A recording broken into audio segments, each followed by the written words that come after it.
மாணவர்கள் அனைவருக்கும் இனிய காலை வணக்கங்கள். நாங்கள் இன்று நிதியியல் நிறுவனங்களின் முகாமைத்துவம் என்னும் பாடத்தில் இடர்நேர்வு முகாமைத்துவம் பற்றி பார்க்க போகின்றோம். கடந்த வகுப்பில் நீங்கள் 3 அடுக்கு பாதுகாப்பு மாதிரி என்றால் என்ன, அதன் பிரதான உள்ளடக்கங்கள் எவை என்பன பற்றி பார்த்திருப்பீர்கள். இருப்பினும் நாங்கள் மீண்டும் ஒரு முறை அதை பற்றி சற்று உற்று நோக்குவோம்.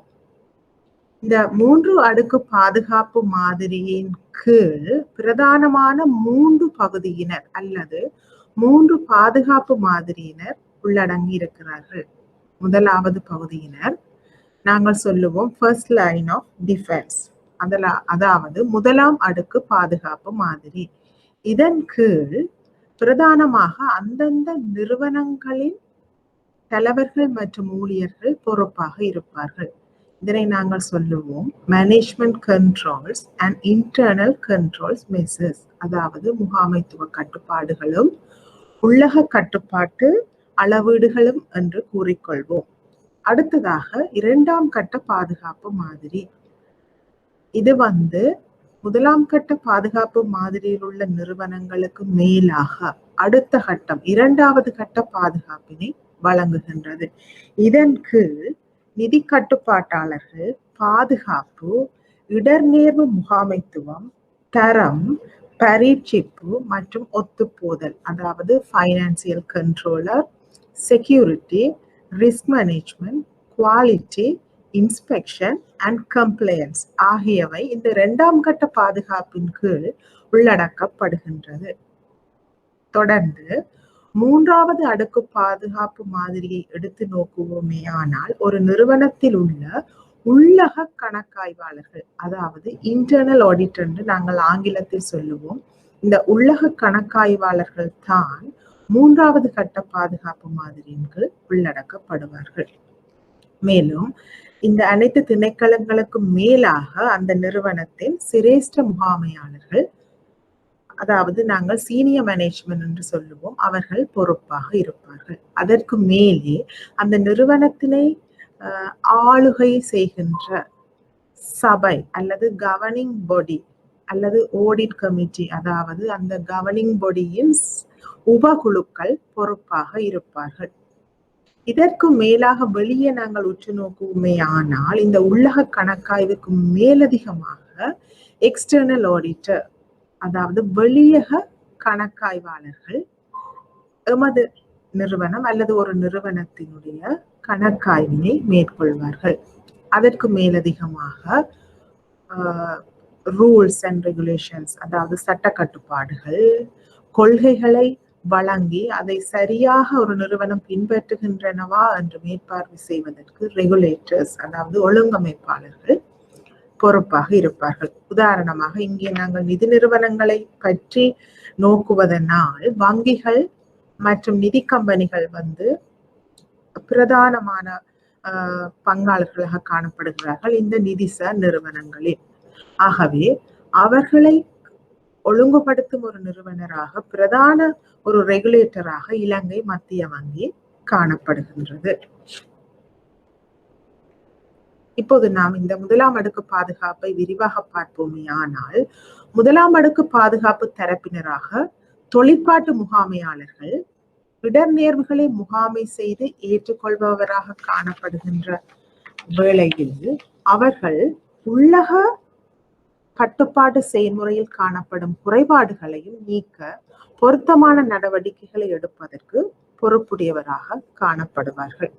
உதாரணமாக நான் ஏற்கனவே சொன்ன மாதிரி ஒரு வங்கியை நாங்கள் எடுத்துக்கொள்வோமே ஆனால், அந்த வங்கியில் பல்வேறுபட்ட உப திணைக்களங்கள் காணப்படும்.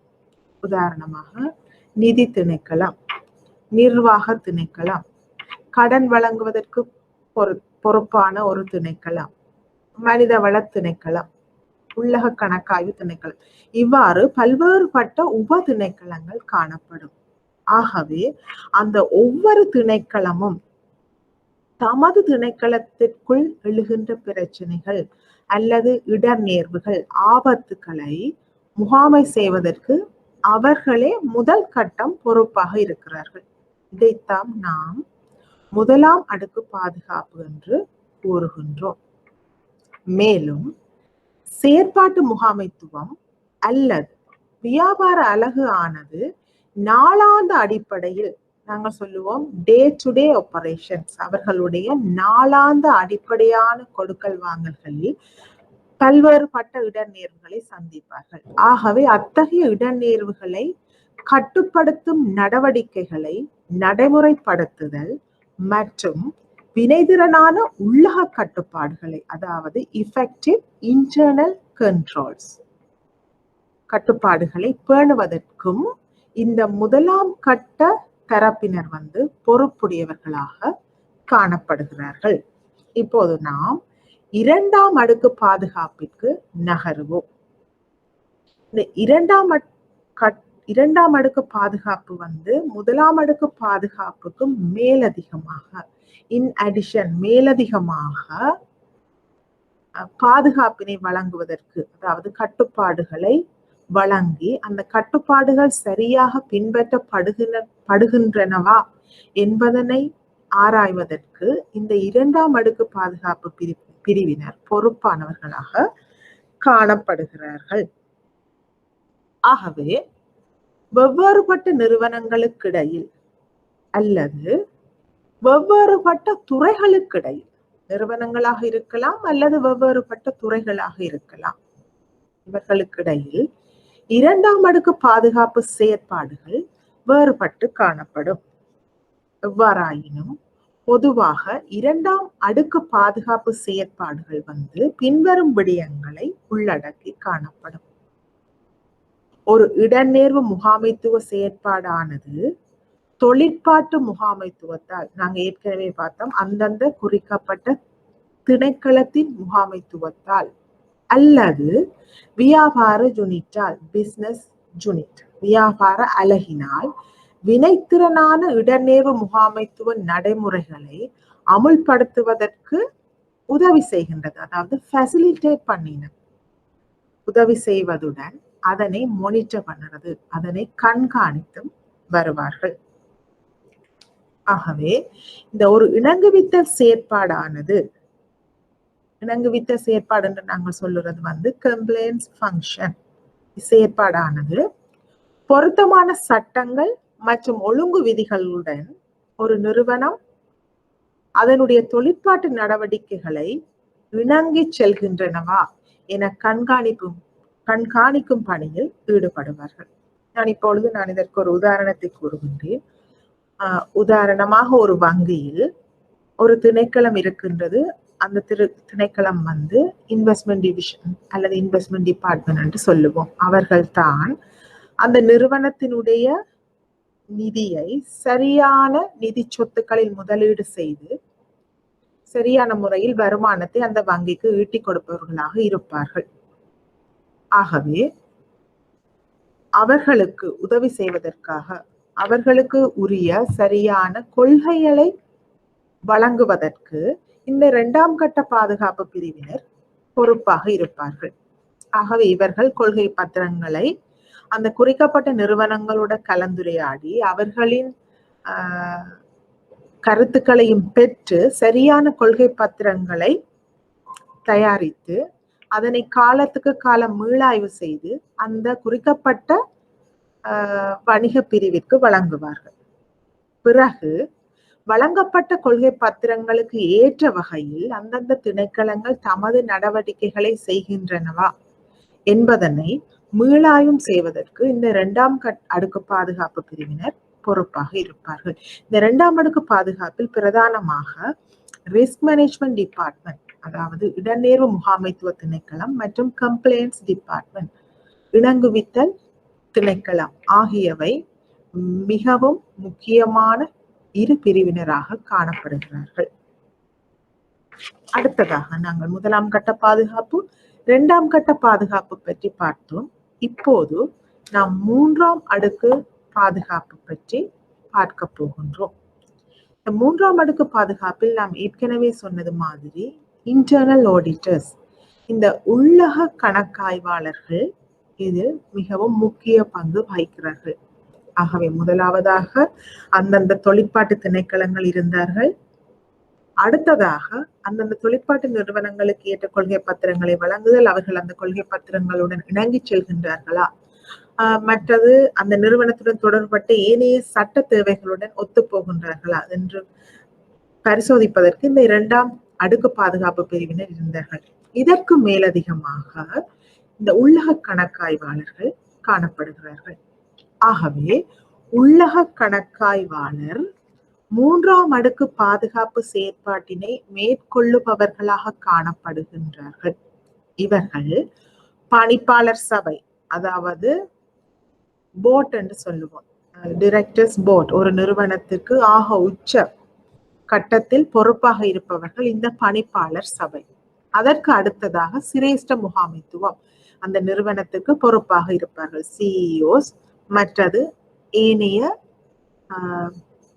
உயர்மட்ட முகாமையாளர்களை நாங்கள் சிரேஷ்ட முகாமைத்துவத்தினர் என்று சொல்லுவோம். ஆகவே இவர்கள் பணிப்பாளர் சபை மற்றும் சிரேஷ்ட முகாமைத்துவத்தினருக்கு இடர்நேர்வு முகாமைத்துவம் தொடர்பில் சுதந்திரமான மற்றும் விரிவான உறுதிப்பாட்டினை வழங்குகின்றனர். அதாவது குறிக்கப்பட்ட நிறுவனம் அல்லது திணைக்களம் அல்லது பிரிவு, அந்த பிரிவுக்கு அல்லது அந்த திணைக்களத்திற்கு ஏற்புடையதாக இருக்கின்ற சட்டங்கள் மற்றும் ஒழுங்கு விதி தேவைப்பாடுகளை சரியான முறையில் பின்பற்றி இருக்கிறார்களா என்பதனை பரிசோதித்து பணிப்பாளர் சபைக்கும் சிரேஷ்ட முகாமைத்துவத்திற்கும் ஒரு உறுதிப்பாட்டினை வழங்குபவர்களாக இந்த உள்ளக கணக்காய்வாளர்கள் காணப்படுகிறார்கள். 2ஆம் அடுக்கு பாதுகாப்பு தரப்பினர் உள்ளக கணக்காய்வாளர்களுக்கு காணப்படுவதை போல விரிவான சுதந்திரத்தன்மையினை கொண்டிருக்க மாட்டார்கள். ஏனெனில் அவர்கள் கொள்கை பத்திரங்களை தயாரிக்கும் போது அந்த குறிக்கப்பட்ட நிறுவனங்களுடன் கலந்துரையாடி அவர்களின் தேவைப்பாடுகளை அறிந்து அவர்களுடைய கருத்துக்களை உள்வாங்கித்தான் அந்த பத்திரங்களை தயாரிப்பார்கள். ஆனால் உள்ளக கணக்காய்வாளர்கள் அவர்களுடன் நெருங்கிய தொடர்பினை கொண்டிருக்க மாட்டார்கள். மேலும் உள்ளக கணக்காய்வாளர் நிறுவனத்தின் ஆளுகை இடநேர்வு முகாமைத்துவம், உள்ளக கட்டுப்பாடுகள், அதாவது இன்டர்னல் கண்ட்ரோல்ஸ் தொடர்பில் தமது சுதந்திரமான உறுதிப்பாட்டினை வழங்குவார்கள். அதாவது ஒரு குறிக்கப்பட்ட தொழிற்திணைக்களம் அல்லது அலகு தனது நாளாந்த நடவடிக்கைகளால் எழுகின்ற இடர் நேர்வுகளை முகாமைத்துவம் செய்வதற்கு ஏற்ற உள்ளக கட்டுப்பாடுகளை, இன்டர்னல் கண்ட்ரோல்ஸை கொண்டிருக்கிறார்களா இல்லையா, அல்லது இருக்கின்ற உள்ளக கட்டுப்பாடுகள் போதாமையாக இருக்கின்றனவா என்பது தொடர்பில் தமது சுதந்திரமான இண்டிபெண்டன்ஸ் ஒப்பீனியன், சுதந்திரமான உறுதிப்பாட்டினை மேல் முகாமைத்துவத்திற்கு வழங்குவார்கள். ஆகவே மாணவர்களே, நாங்கள் இவ்வளவு நேரமும் இந்த 3 அடுக்கு பாதுகாப்பு மாதிரிகள் பற்றி விரிவாக பார்த்தோம். இனி நாங்கள் ஒரு நிதிசார் நிறுவனத்திற்கு அதன் நாளாந்த நடவடிக்கைகளை கொண்டு நடாத்தும் போது ஏற்படுகின்ற பிரதான இடர் நேர்வுகள் பற்றி உற்று நோக்க போகின்றோம். நாங்கள் இந்த இடர்நேர்வு என்று எடுத்து நோக்குவோமேயானால் ஒரு நிதிசார் நிறுவனத்திற்கு காணப்படுகின்ற பிரதான இடர்நேர்வுகளாக நாங்கள் பின்வருவனவற்றை கூறிக்கொள்ளலாம். முதலாவது கொடுகடன் இடர்நேர்வு, கிரெடிட் ரிஸ்க். அதற்கு அடுத்தது திரவத்தன்மை இடர்நேர்வு, அதனை நாங்கள் கூறுவோம் லிக்விடிட்டி ரிஸ்க். அடுத்தது சந்தை இடர்நேர்வு, இதை நாங்கள் கூறுவோம் மார்க்கெட் ரிஸ்க். ஆகவே இனி நாம் இந்த ஒவ்வொரு இடர்நேர்வுகளை பற்றியும், இந்த இடர்நேர்வுகளை எவ்வாறு ஒரு நிதி நிறுவனம் முகாமை செய்கின்றது அல்லது கட்டுப்படுத்துகின்றது அல்லது சமாளிக்கின்றது என்பது தொடர்பாகவும் விரிவாக உற்று நோக்குவோம்.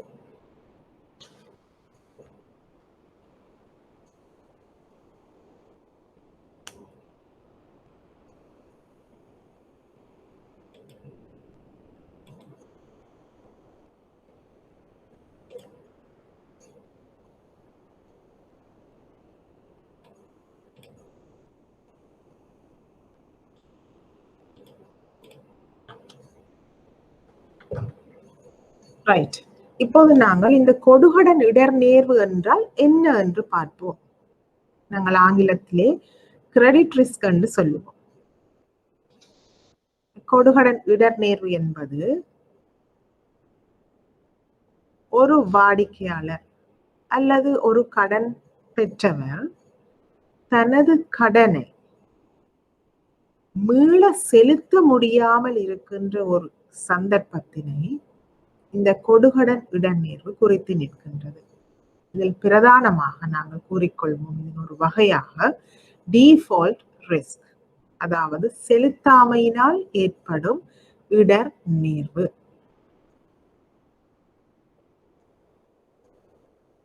கம்பெனிகள் அல்லது தனிநபர்கள் அவர்களின் கடன் கடப்பாடுகளிற்கு தேவையான கொடுப்பனவுகளை மேற்கொள்வதற்கு இயலாமல் இருப்பதற்கான சந்தர்ப்பங்களிலேயே இது குறிக்கின்றது. உதாரணமாக ஒரு நிதிசார் நிறுவனம், நாங்கள் ஒரு வங்கியை உற்று நோக்குவோமே ஆனால் அந்த வங்கி பிரதானமாக இரு தரப்பினர்களுக்கு கடன்களை வழங்குகின்றது.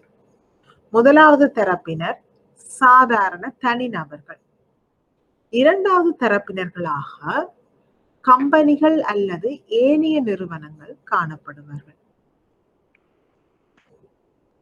நாங்கள் சொல்லுவோம், வங்கி ஏ கம்பெனி பிக்கு 10 மில்லியன் ரூபாவினை கடனாக வழங்கி இருக்கின்றது.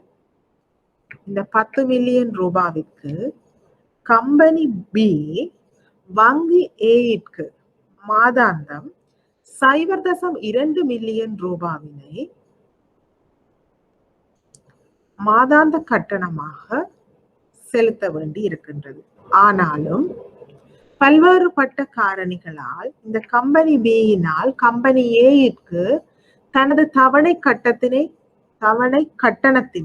அதாவது தவணை கட்டண பணத்தினை செலுத்த முடியாமல் இருக்கின்ற சந்தர்ப்பத்தினை நாம் செலுத்தாமையினால் ஏற்படும் இடர்நேர்வு அல்லது டிஃபால்ட் ரிஸ்க் என்று வரவிலக்கணப்படுத்தி கொள்ளலாம்.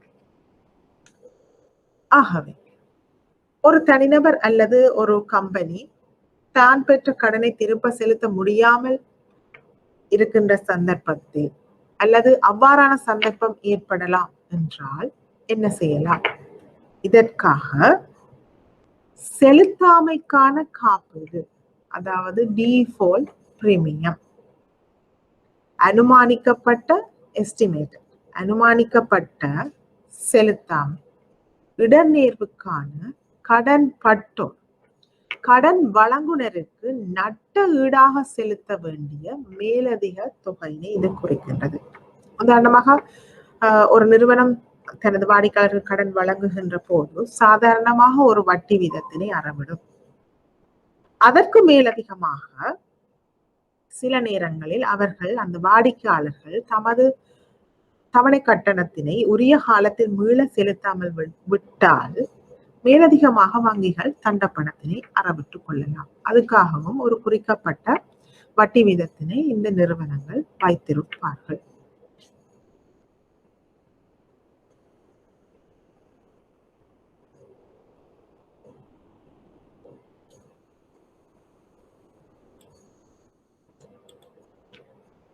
செலுத்தாமையினால் ஏற்படும் இடர் நேர்வினை மதிப்பீடு செய்தல், எஸ்டிமேட்டிங் டிஃபால்ட் ரிஸ்க். ஆகவே நாங்கள் பார்த்துட்டோம், இந்த செலுத்தாமையினால் ஏற்படும் இடர் நேர்வு என்றால் என்ன? அதாவது ஒரு கடன்பட்டோர் கடன் வழங்குனருக்கு தமது தவணை கொடுப்பனவினை செலுத்த முடியாமல் போகின்ற சந்தர்ப்பம். இத்தகைய நிலைமையை எவ்வாறு மதிப்பீடு செய்யலாம்? செலுத்தாமையினால் ஏற்படும் இடர் மதிப்பீட்டு அறிக்கை, அதாவது நாங்கள் ரேட்டிங் ரிப்போர்ட்ஸ் என்று சொல்லுவோம். போக்கு பதிவுகள், ட்ராக் ரெக்கார்ட்ஸ், கடந்த காலத்தில் இந்த நிறுவனங்கள் எவ்வாறு தமது நிதிசார் கொடுப்பனவுகளை மேற்கொண்டிருக்கிறார்கள், ஏதாவது சந்தர்ப்பத்தில் இவர்களால் உரிய நேரத்தில் செலுத்த முடியாமல் போயிருக்கின்றனவா, அதாவது கடந்த காலத்தில் இடம்பெற்ற அந்த நிறுவனம் தொடர்பான விவரங்கள். காசு பாதீட்டு கூற்று, அவர்களுடைய கேஷ் ஃப்ளோ ஸ்டேட்மெண்ட்ஸ் எப்படி இருக்கிறது, அவர்கள் என்னென்ன வழிமுறைகளில் காசு உட்பாய்ச்சல்களை பெறுகிறார்கள், என்னென்ன நடவடிக்கைகளுக்கு அவர்கள் அந்த காசினை பயன்படுத்துகிறார்கள், மற்றும் ஒத்த தொழில்துறையின் செயல்திறன். ஒத்த தொழில்துறை என்று நாங்கள் கூறுவோம் பியர் குரூப்ஸ். உதாரணமாக ஒரு வங்கியை நாங்கள் எடுத்துக்கொள்வோம் என்றால் அந்த வங்கிக்கு ஒத்த அளவில் இருக்கின்ற இன்னொரு வங்கி அல்லது இன்னும் சில வங்கிகளை நாங்கள் இந்த ஒத்த தொழில்துறையின் செயல்திறன் என்று சொல்லுவோம். ஆகவே இவற்றின் ஊடாக நாங்கள் இந்த செலுத்தாமையினால் ஏற்படும் இடர் நேர்வினை மதிப்பீடு செய்து கொள்ளலாம்.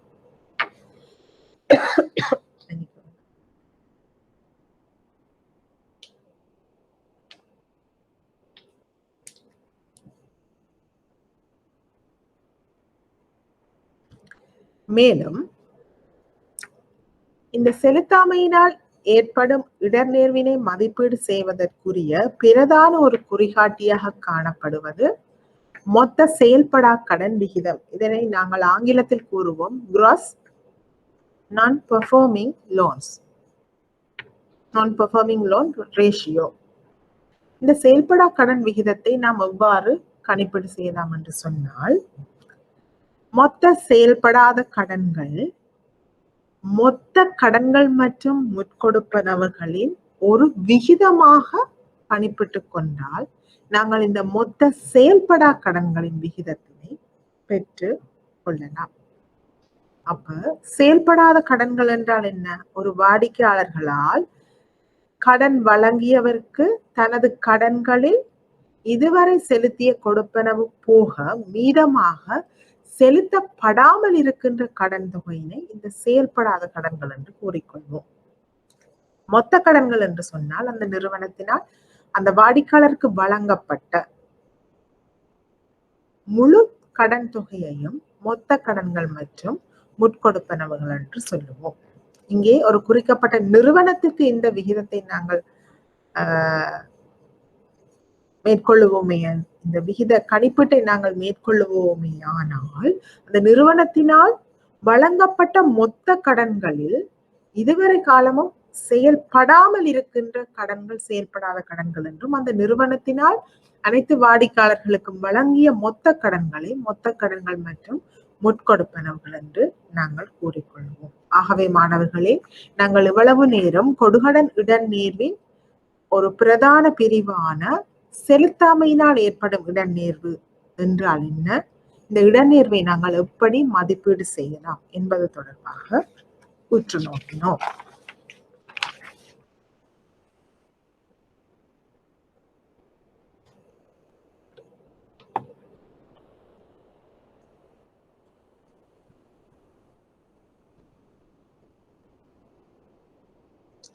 அடுத்ததாக இந்த கொடுகடன் இடர்நேர்வின் இன்னுமோர் முக்கிய பிரிவான சரிவு இடர்நேர்வு என்றால் என்ன என்று பார்ப்போம். சரிவு இடர்நேர்வை நாங்கள் ஆங்கிலத்தில் கூறுவோம் கன்சன்ட்ரேஷன் ரிஸ்க். இந்த சரிவு இடர்நேர்வு என்றால் என்ன? இது ஒரு தனித்துறையிற்கு, துறை என்றால் செக்டர், அல்லது இடைக்கட்சியினருக்கான, இடைக்கட்சியினர் என்றால் நாங்கள் ஆங்கிலத்திலே கவுண்டர் பார்ட்டிஸ் என்று சொல்லுவோம்.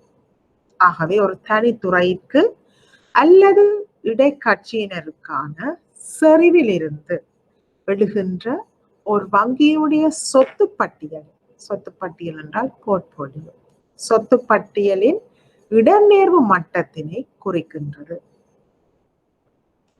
மிகவும் செரிமானமுடைய சொத்து பட்டியலின் அவதானிப்புகளில் இருந்து எழுகின்ற இடர்நேர்வானது குறைவான மாறுபாட்டை கொண்டிருப்பதனால் அடிப்படை சொத்துக்களின் வருவாய்கள் மிகவும் தொடர்புடையதாக இருக்கின்றது. இப்போது நாங்கள் இன்னும் சற்று விரிவாக பார்ப்போம் இந்த செறிவு இடர்நேர்வு என்றால் என்ன. நாங்கள் பார்ப்போம், ஒரு வங்கி யார் யாருக்கு தனது கடன்களை வழங்குகின்றனர். ஏற்கனவே பார்த்த மாதிரி இது தனி நபராக இருக்கலாம் அல்லது வியாபார நிறுவனங்களாக இருக்கலாம். வியாபார நிறுவனங்கள் என்று சொன்னால் அவர் கைத்தொழில் துறை சார்ந்த நிறுவனங்களாக இருக்கலாம், இல்லது விவசாய துறை சார்ந்த நிறுவனங்களாக இருக்கலாம், இல்லது சேவைத்துறை சார்ந்த நிறுவனங்களாக இருக்கலாம். இவ்வாறு பல்வேறுபட்ட துறையினர்களுக்கு அவர்கள் தமது கடன்களை வழங்குவார்கள். ஆகவே குறிப்பாக இந்த வங்கி ஏ தனது கடன்களை அதிகமாக சேவைத்துறை சார்ந்த நிறுவனங்களுக்கு வழங்கி இருக்கிறார்கள் என்று நாங்கள் எடுகோள் எடுத்துக்கொண்டோமே ஆனால், அதாவது தமது கடன்களை நாங்கள் 100% என்று எடுத்தால் அந்த 100%ல் 60%, அதாவது மொத்த கடன்கள் 100 ரூபாய் என்று சொன்னால் அதில் 60 ரூபாயை அவர்கள் சேவைத்துறை சார்ந்தவர்களுக்கு வழங்கியுள்ளார்கள். இப்போது சேவைத்துறையில் உதாரணமாக நாங்கள் இந்த சுற்றுலா விடுதிகளை எடுத்துக்கொள்வோம். ஆகவே பல்வேறுபட்ட பொருளாதார காரணிகளினால் இந்த சேவைத்துறை வளர்ச்சியில் ஒரு பின்னடைவு ஏற்பட்டுள்ளது என்று எடுத்துக்கொள்வோம். ஆகவே இந்த சந்தர்ப்பத்தில் சேவைத்துறையில் உள்ள அனைத்து நிறுவனங்களும் இந்த பாதிப்புக்கு உள்ளாகுவார்கள். ஆனால் எமது கடன்களில் 60% கடன்களை நாங்கள் சேவைத்துறைக்கு வழங்கியுள்ளோம். ஆகவே ஒரு சேவை நிறுவனம் பாதித்தாலும் அந்த சேவைத்துறையில் உள்ள அனைத்து நிறுவனங்களும் பாதிப்படையக்கூடிய சந்தர்ப்பம் கூடவாக இருக்கின்றது இந்த வெளியக பொருளாதார காரணிகளினால். ஆகவே இந்த சேவைத்துறையிலிருந்து எங்களுக்கு தீர்ப்பனவு செய்ய வேண்டிய ரீபேமெண்ட், திருப்பி செலுத்த வேண்டிய அந்த தவணை கட்டணங்கள் எங்களுக்கு கிடைக்காமல் போகலாம். ஆகவே 100 ரூபாவில் நாங்கள் 60 ரூபாவை சேவை பிரிவுக்கு வழங்கினோம். இந்த 60 ரூபாவும் வராமல் போனால் எங்களுக்கு அது மிகப்பெரிய ஒரு இக்கட்டான நிலைக்கு எங்களை விட்டு செல்லும். இதைத்தான் நாங்கள் இந்த கன்சன்ட்ரேஷன் ரிஸ்க் என்று சொல்கிறோம். அதாவது செறிவு இடர்நேர்வு ஒரு தனிப்பட்ட துறைக்கு அல்லது ஒரு தனிப்பட்ட இடைக்கட்சியினருக்கு வழங்கப்படுகின்ற கடன்களில் இருந்து எழுகின்ற ஒரு இடர்நேர்வு. இந்த செறிவு இடர்நேர்வு எவ்வாறு மதிப்பீடு செய்யப்பட முடியும் என்றால், இதற்கு நாங்கள் பிரதானமாக பயன்படுத்துவது இந்த செறிவு விகிதம், அதாவது கன்சன்ட்ரேஷன் ரேஷியோ இதை நாங்கள் ஆங்கிலத்தில் அழைப்போம். இந்த செறிவு விகிதம் எவ்வாறு கணிப்பிடப்படுகிறது என்று சொன்னால், நாங்கள் ஏற்கனவே பார்த்தது போன்று ஒரு குறிக்கப்பட்ட துறைக்கான கடன்கள் மற்றும் முற்கொடுப்பனவுகளை அந்த நிறுவனத்தின் மொத்த கடன்கள் மற்றும் முற்கொடுப்பனவுகளின் ஒரு விகிதமாக கணக்கிட்டுக் கொள்வோமே ஆனால் இந்த செறிவு விகிதத்தை நாங்கள் பெற்றுக்கொள்ளலாம். உதாரணமாக வங்கி ஏ மொத்தமாக 100 பில்லியன் ரூபாவை கடனாக வழங்கியுள்ளது. இவற்றில் 50 பில்லியன் கடன்களை விவசாய துறையினருக்கு வழங்கியுள்ளது. ஆகவே இப்போது நாங்கள் விவசாய துறையினருக்கான செறிவு விகிதத்தை கணிப்பிட்டுக் கொள்வோமே ஆனால் ஒரு குறிப்பிட்ட துறைக்கான கடன் மற்றும் கொடுப்பனவுகள், அதாவது இங்கே விவசாய துறைக்கு வழங்கிய கடன்கள் மற்றும் கொடுப்பனவுகள் 50 பில்லியன் ரூபாய். அந்த 50 பில்லியன் ரூபாவை இந்த நிறுவனத்தினால் வழங்கப்பட்ட மொத்த கடன் மற்றும் முற்கொடுப்பனவுகள் 100 பில்லியன் ரூபாய். ஆகவே 100 ரூபாய்க்கு 50 ரூபாய் விகிதத்தில் பார்த்தோமே ஆனால் 50% இந்த விவசாய துறைக்கு உரிய செறிவு விகிதமாக காணப்படுகின்றது. ஆகவே ஆங்கிலத்தில் நாங்கள் இதை கூறுவோமே ஆனால் concentration ratio is equal to loans and advances to a particular sector, ஒரு குறிக்கப்பட்ட துறை, divided by total loans and advances, மொத்த கடன்கள் மற்றும் முற்கொடுப்பனவுகள். நான் நினைக்கிறேன் மாணவர்களே, நீங்கள் இந்த செறிவு விகிதம் எவ்வாறு கணிப்பிட்டுக் கொள்ளலாம் என்பது பற்றி விளங்கிக் கொண்டிருப்பீர்கள் என்று. மேலும் ஒரு துறைக்கான இந்த செறிவு இடநேர்வினை எவ்வாறு நாங்கள் சமாளிக்க முடியும்? எவ்வாறு சமாளிக்க முடியும் என்று சொன்னால், செறிவு இடநேர்வு பன்முகப்படுத்தல் டைவர்சிபிகேஷன் மூலம் இந்த செறிவு இடநேர்வினை சமாளிக்க முடியும். எவ்வாறு என்று சொன்னால், ஒரு குறிக்கப்பட்ட துறைக்கு மட்டும் அதிகளவான கடன்களை வழங்காமல் பல்வேறுபட்ட துறையினருக்கும் ரிசர்ச் அண்ட் டெவலப்மெண்ட் ஆராய்ச்சி செய்து வெவ்வேறுபட்ட துறைகளுக்கு கடன்களை பகிர்ந்தளிப்பதன் மூலம் ஒரு துறையிலிருந்து எழுகின்ற இடநேர்வினை மற்றொரு துறையிலிருந்து எழுகின்ற வருமானத்தின் மூலம் ரிஸ்க் வர்சஸ் ரிட்டர்ன், ஒன்றின் ரிஸ்கை இன்னொன்றின் ரிட்டர்ன் வருவாயின் மூலம் நாங்கள் ஈடுபடுத்திக் கொள்ளலாம். உதாரணமாக நாங்கள் கூறலாம், கைத்தொழில் துறைக்கு 20% ஆகக்கூடிய அளவு 20% கடன்களை வழங்குதல், விவசாயத்துறைக்கு 25% கடன்களை வழங்குதல், சேவைத்துறைக்கு 20% கடன்களை வழங்குதல். இவ்வாறு பல்வேறுபட்ட வரையறைகளை நாங்கள் வைப்பதன் மூலம் நாங்கள் இந்த பன்முகப்படுத்தலை மேம்படுத்திக் கொள்ளலாம். இந்த பன்முகப்படுத்தல் மூலமாக நாங்கள் இந்த செறிவு இடநேர்வினை சமாளித்துக் கொள்ளக்கூடியதாக இருக்கும்.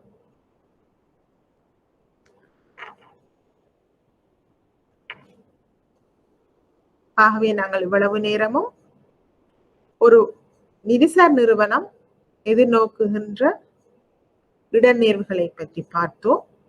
அதில் மிக பிரதான இடநேர்வாக காணப்படுவது இந்த கொடுகடன் இடநேர்வு. இந்த கொடுகடன் இடநேர்வில் பல உப இடநேர்வுகள் காணப்படுகின்றன. அதிலே செலுத்தாமையால் ஏற்படும் இடநேர்வு டிஃபால்ட் ரிஸ்க், சரிவு இடநேர்வு கன்சன்ட்ரேஷன் ரிஸ்க் என்ற இரு பிரதான உப இடநேர்வுகளை பற்றி இவ்வளவு நேரமும் கலந்துரையாடினோம்.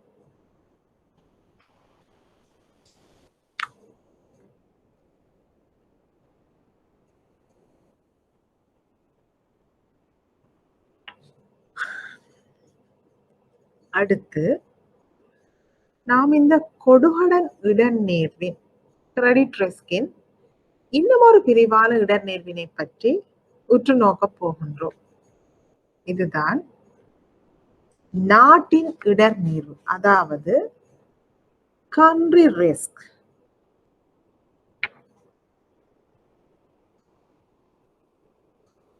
ஒரு முதலீட்டாளர்களை நாங்கள் எடுத்து நோக்குவோமே ஆனால் அவர்கள் உள்நாட்டில் உள்ள நிதிசார் கருவிகளில் முதலீடு செய்வார்கள், இல்லாவிடில் அதற்கு மேலதிகமாக சர்வதேச மட்டத்திலும் தமது முதலீடுகளை மேற்கொள்வார்கள். ஏனெனில் தமது முதலீட்டிற்கான வருவாய்கள் எங்கு அதிகமாக இருக்கின்றனவோ இடநேர்வுகளையும் கருத்தில் கொண்டு முதலீட்டு வருவாய்களையும் உற்று நோக்கி தமது முதலீடுகளை பன்முகப்படுத்திக் கொள்வார்கள். அது உள்நாட்டிலேயும் இருக்கலாம் அல்லது பன்னாட்டிலாயும் வெளிநாட்டிலாயும் இருக்கலாம். இவ்வாறு ஒரு முதலீடு ஒரு உள்நாட்டினை தாண்டி இன்னொரு நாட்டிற்குள் போகின்ற போது, சர்வதேச மட்டத்தில் போகின்ற போது நாங்கள் இந்த நாட்டின் இடர்நேர்வினையும் கவனத்தில் கொள்ள வேண்டி இருக்கின்றது. இந்த இடர்நேர்வு ஒரு இறையாண்மை மாநிலத்திலிருந்து அல்லது ஒரு இறையாண்மை நாட்டிலிருந்து அந்த மாநிலம் அல்லது அந்த நாடு அதனுடைய கடப்பாடுகளை obligations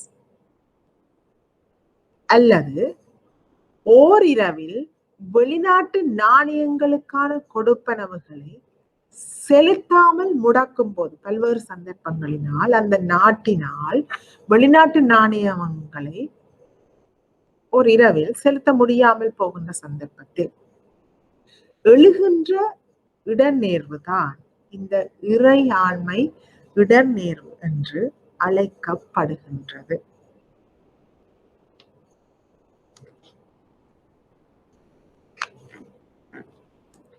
இந்த நாட்டின் இடர்நேர்வானது நாட்டின் அரசியல் ஸ்திரத்தன்மையுடன் நெருங்கிய தொடர்புடையதுடன் நாட்டினுடைய பேரண்ட பொருளாதாரத்தின் செயற்திறனுடன் பிரத்யேகமாக தொடர்புபடுத்தப்பட்டிருக்கின்றது.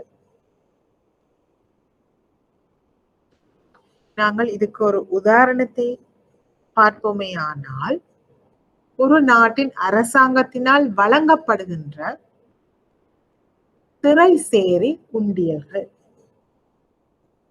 அல்லது அந்த நாட்டின் அபிவிருத்தி முறைகள். இந்த அபிவிருத்தி முறைகளை பன்னாட்டில் நாங்கள் வழங்குகின்ற போது, அதாவது எமது நாட்டிற்கு தேவையான பணத்தினை நாங்கள் உள்நாட்டில் திரட்டுவதற்கு மேலதிகமாக நாங்கள் வெளிநாட்டிலும் பணத்தை திரட்டிக் கொள்ளலாம். இதற்காக அபிவிருத்தி முறைகள் வழங்கப்படுகின்ற போது வெளிநாட்டில் உள்ள முதலீட்டாளர்கள் எமது நாட்டுக்கு பணத்தினை தந்து எமது நாட்டு அபிவிருத்தி முறைகளில் அவர்கள் முதலீடு செய்வார்கள். ஆனால் முதலீடு செய்வதற்கு முதல் அவர்கள் எமது நாட்டின் ஸ்திரத்தன்மை எவ்வாறு இருக்கின்றது என்று, எமது நாட்டின் ஸ்திரத்தன்மை, எமது நாட்டின் பொருளாதாரம் எவ்வாறு இருக்கின்றது, பொருளாதாரம் வளர்ச்சி அடைகின்றதா, பணவீக்கம் இருக்கின்றதா, அரசியல் பிரச்சனைகள் இந்த நாட்டில் இருக்கின்றனவா, நாம் இந்த அபிவிருத்தி முறைகளில் முதலீடு செய்தால் உரிய காலத்தில் எமக்கு உரிய வட்டி கொடுப்பனவை இந்த நாட்டினால் செலுத்தக்கூடியதாக இருக்குமா, முதிர்வின் போது எமது முழு பணத்தினையும் இந்த நாட்டினால் திரும்ப எமக்கு செலுத்தக்கூடியதாக இருக்கின்றனவா என்று பல்வேறுபட்ட தகவல்களை திரட்டி அந்த தகவல்களை பகுப்பாய்வு செய்துதான் அவர்கள் இந்த ஒரு நாட்டின் இடர்நேர்வினை மதிப்பீடு செய்து கொள்வார்கள். அதன் பிறகு அந்த மதிப்பீட்டின்படி இந்த இடர்நேர்வினை எங்களால் சமாளிக்க கூடியதாக இருக்கும் அல்லது இதன் மூலம் உமக்கு அதிகளவான வருவாய்களை பெற்றுக்கொள்ள முடியும் என்று அவர்கள் கருதினால் அவர்கள் அந்த நிதிசார் கருவியில் தமது முதலீட்டினை மேற்கொள்ளுவார்கள். ஆகவே நாங்கள் இங்கு கருத வேண்டியது முக்கியமாக இந்த இடர்நேர்வு என்பது ஒரு நாட்டின் இறையாண்மையை குறிக்கின்றது. இந்த இடர்நேர்வு மேலும் அந்த நாட்டின் ஸ்திரத்தன்மையாலும் பல்வேறுபட்ட பொருளாதார காரணிகளாலும் செல்வாக்கு செலுத்தப்படுகின்றன.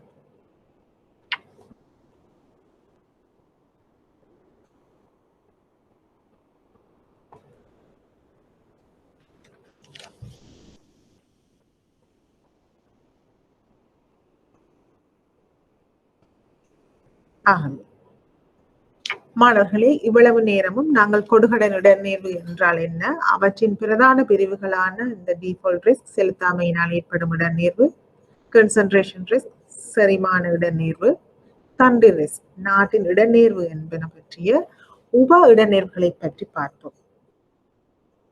இனி ஒரு நிதிசார் நிறுவனம் இத்தகைய கொடுகடன் இடர்நேர்வில் இருந்து எவ்வாறு தன்னை சமாளித்துக் கொள்ளலாம் அல்லது இந்த கொடுகடன் இடர்நேர்வினை எவ்வாறு முகாமை செய்து கொள்ளலாம் என்பன பற்றி விரிவாக பார்ப்போம். ஆகவே கொடுகடன் இடர்நேர்வினை சமாளிப்பதற்கான நடவடிக்கைகள் எவை? பின்வருவனவற்றை நாங்கள் குறிப்பிட்டுக் கொள்ளலாம். அதில் முதலாவதாக முறையான கொடுகடன் மதிப்பீட்டினை நடாத்துதல், அதாவது கிரெடிட் இவாலுவேஷன். கொடுகடன் மதிப்பீடு என்று சொன்னால் என்ன? ஒரு குறிக்கப்பட்ட வாடிக்கையாளர் தனிநபராக இருக்கலாம், நிறுவனமாக இருக்கலாம், ஒரு நிறுவனத்திற்கு தனது கடன் தொடர்பான அனுமதி பத்திரத்தினை அல்லது அந்த அப்ளிகேஷன் ஃபார்மை பூர்த்தி செய்து வழங்குகின்ற போது இந்த நிதிசார் நிறுவனம் பல்வேறுபட்ட தகவல்களை திரட்டி அந்த குறிக்கப்பட்ட நபரினுடைய அல்லது நிறுவனத்தினுடைய நிதியசார் இயலுமை, ஃபைனான்சியல் எபிலிட்டி, அதே நேரம் அவர்களால் எமது கடனை திருப்ப செலுத்தக்கூடிய இயலுமை, ரீபேமெண்ட் கெப்பாசிட்டி எவ்வாறு இருக்கின்றது, இவர்களுக்கு நாங்கள் கடன்களை வழங்கினால் இவர்களால் எங்கள் கடன்களை உரிய நேரத்தில் வட்டியுடன் திருப்பி செலுத்த முடியுமா, அதற்கான இயலுமையினை இவர்கள் கொண்டிருக்கிறார்களா என்பது தொடர்பான மதிப்பீட்டினை நடாத்துதல் தான் இந்த முறையான கொடுகடன் மதிப்பீட்டினை நடாத்துதல் என்று சொல்லலாம். இம்மதிப்பீட்டை நடாத்துவதற்கு நிதிசார் நிறுவனங்கள் பல்வேறுபட்ட வழிமுறைகளை கையாளுகின்றார்கள். ஒன்று, அவர்களால் பூரணப்படுத்தி வழங்கப்படுகின்ற அப்ளிகேஷன் ஃபார்ம். அடுத்தது, இந்த கடன் படுனர் ஏற்கனவே எமது நிறுவனத்தில் கடன்களை பெற்றிருக்கலாம்.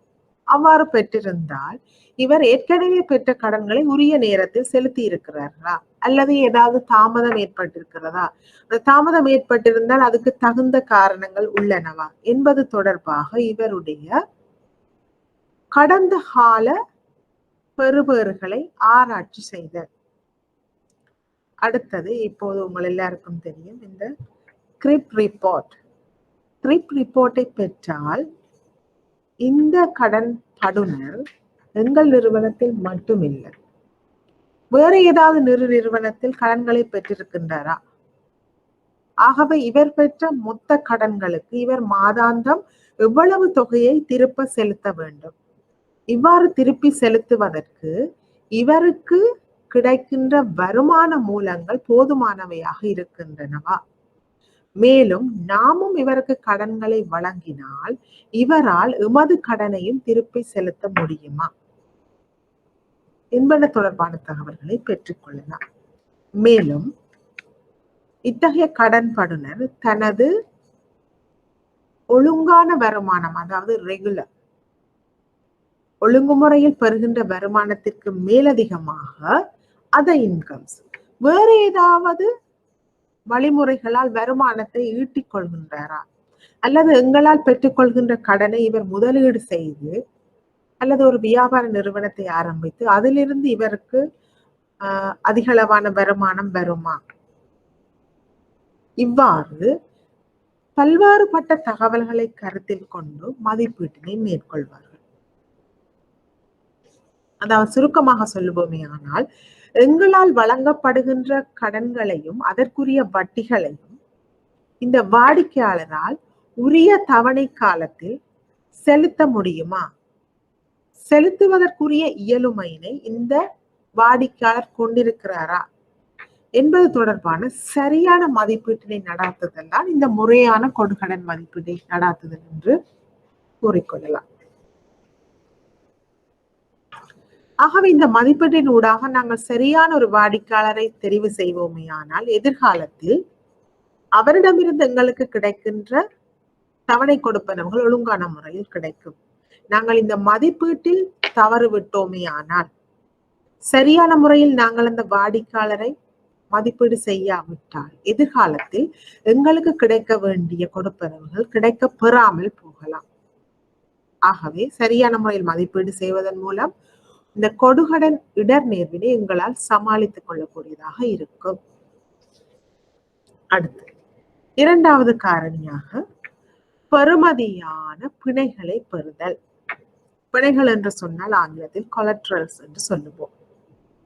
கொலட்ரல்ஸ் என்றால் என்ன?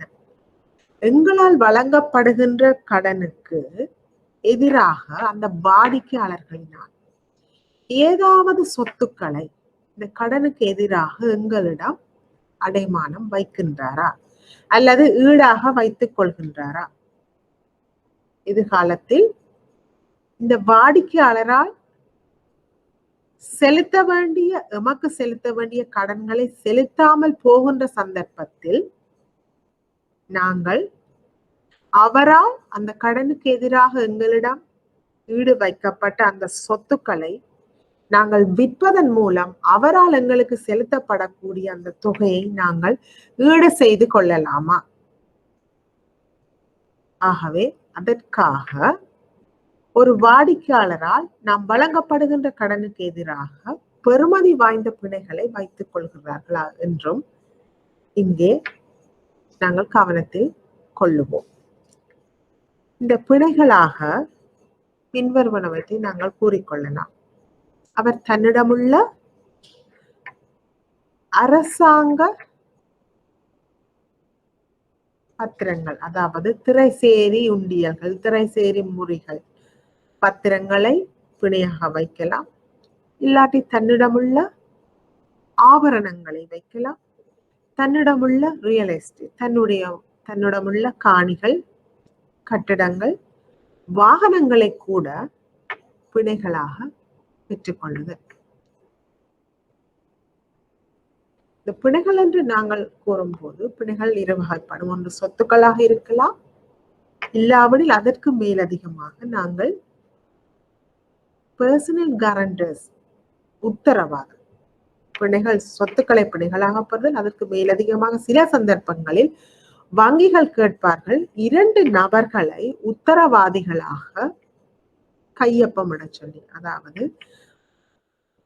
இந்த குறிக்கப்பட்ட வாடிக்கையாளர் தொடர்பான நம்பிக்கையை அதிகரிப்பதற்காக இந்த வாடிக்கையாளர்களை பற்றி தெரிந்த அதிகளவு வருமானத்தை பெறுகின்ற 2 நபர்களை உத்தரவாதிகளாகவும் கையொப்பமிடுவதற்கு வங்கிகள் கேட்டுக்கொள்கிறார்கள்.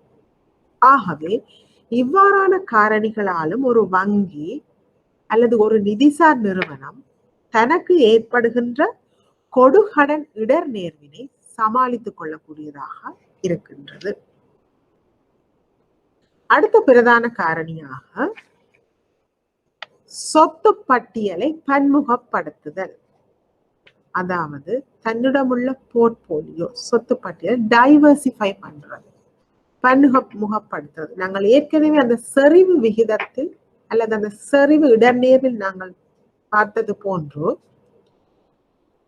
ஒரு நிதிசார் நிறுவனத்தினால் வழங்கப்படுகின்ற கடன்கள் மற்றும் முற்பணங்களை ஒரு குறிக்கப்பட்ட துறையினருக்கு வழங்காமல் வெவ்வேறுபட்ட துறையினருக்கு வழங்குதல். தனி நபர்களுக்கு ஒரு குறிக்கப்பட்ட தொகை, நிறுவனங்களுக்கு ஒரு குறிக்கப்பட்ட தொகை, நிறுவனங்களாக இருந்தால் கைத்தொழில்துறைக்கு ஒரு குறிக்கப்பட்ட தொகை, சேவைத்துறைக்கு ஒரு குறிக்கப்பட்ட தொகை, விவசாயத்துறைக்கு ஒரு குறிக்கப்பட்ட தொகை, நிதிசார் துறைக்கு ஒரு குறிக்கப்பட்ட தொகை, இவ்வாறு வெவ்வேறுபட்ட துறையினருக்கு பிரித்து பிரித்து கடன்களை வழங்கும் செயல்முறையைத்தான் இந்த சொத்து பட்டியலை பன்முகப்படுத்தல் என்று குறிப்பிட்டு சொல்லலாம்.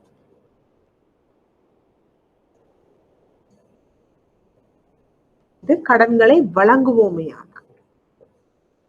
இன்னும் ஒரு பக்கத்தில் நாங்கள் இதை உற்று நோக்குவோமேயானால், ஒரு நிறுவனம் தன்னிடம் உள்ள பணத்தினை கடனாக வழங்கலாம். வாடிக்கையாளர்களுக்கு கடன் வழங்கியது போக நிதிசார் நிறுவனம் மீதமாக உள்ள தொகையை சந்தையிலே காணப்படுகின்ற வெவ்வேறுபட்ட சொத்துக்களில் முதலீடும் செய்து கொள்ளலாம்.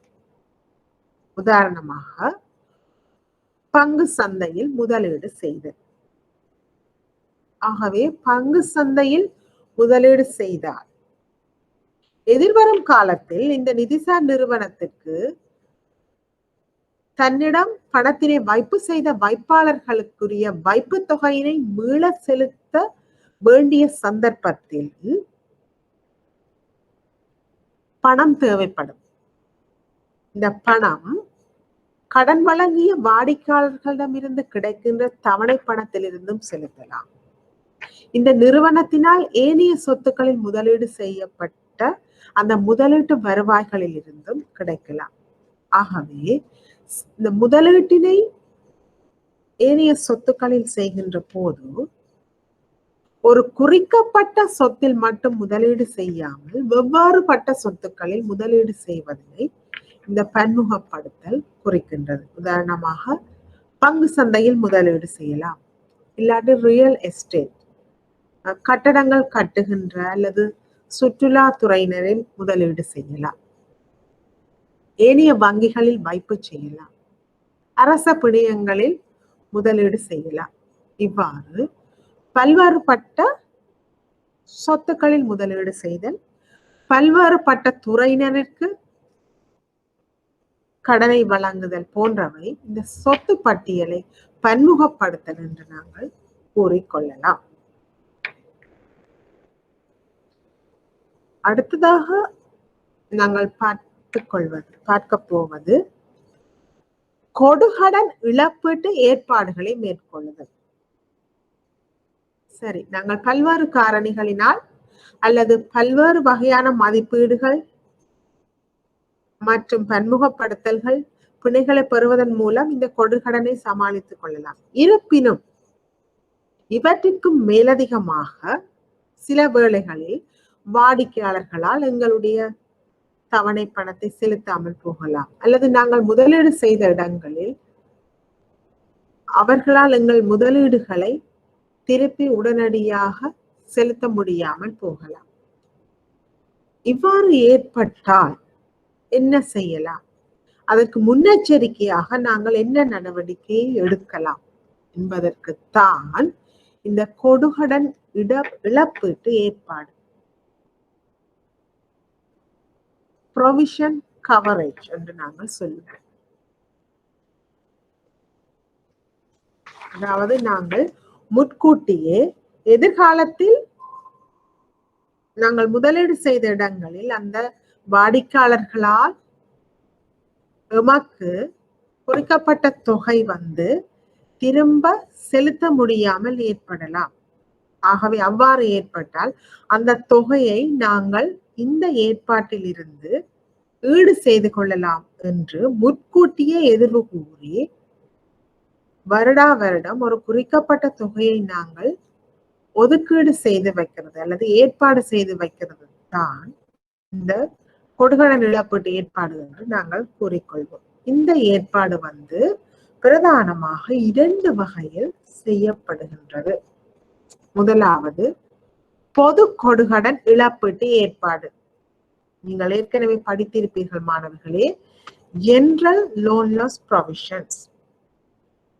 இது பொதுவாக ஒரு நிதி நிறுவனத்தினால் வழங்கப்பட்ட மொத்த கடன்களில் ஒரு குறிக்கப்பட்ட வீதம், உதாரணமாக 1 வீதம், மொத்தமாக வழங்கப்பட்ட 100 கடன்கள் 100 பில்லியன் என்றால் அதில் 1 பில்லியனை பொது கொடுகடன் இழப்பீடாக நாங்கள் ஏற்பாடு செய்து வைக்கிறது. பொதுவாக அதைத்தான் நாங்கள் பொது கொடுகடன் இழப்பீடு ஏற்பாடு என்று சொல்வோம். அதற்கு மேலதிகமாக ஒரு குறிக்கப்பட்ட துறையினர் அல்லது ஒரு குறிக்கப்பட்ட பிரிவினரால் இந்த கடனை செலுத்த முடியாமல் போகலாம் என்று நாங்கள் எதிர்வு கூறினால், அல்லது பல்வேறு சந்தை காரணிகளால் இந்த துறைக்கு பாதிப்பு ஏற்படலாம் என்று நாங்கள் கருதினால், இந்த பொது கொடுகடன் இழப்பீட்டு ஏற்பாட்டிற்கு மேலதிகமாக இன்னும் குறிக்கப்பட்ட விசேட கொடுகடன் இழப்பீட்டு ஏற்பாட்டையும் நாங்கள் செய்து கொள்ளலாம். இதை நாங்கள் ஸ்பெசிபிக் லோன்லெஸ் ப்ரொவிஷன் என்று சொல்வோம். ஆகவே உதாரணமாக 1 வீதத்தை ஒரு நிதி நிறுவனம் பொது கொடுகடன் இழப்பீட்டு ஏற்பாடாக மேற்கொண்டால், மேலும் 0.5 வீதத்தினை விசேட கொடுகடன் இழப்பீடாகவும் ஏற்பாடு செய்து கொள்ளலாம்.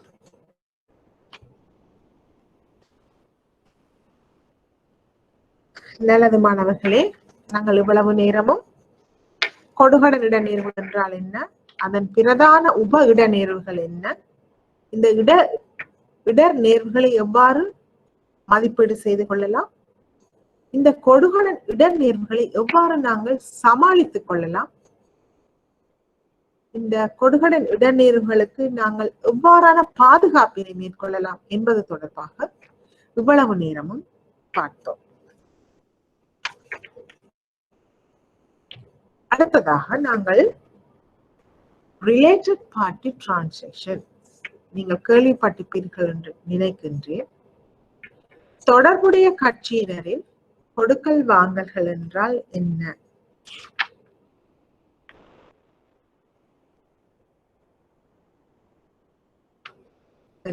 என்பது பற்றி சுருக்கமாக பார்ப்போம்.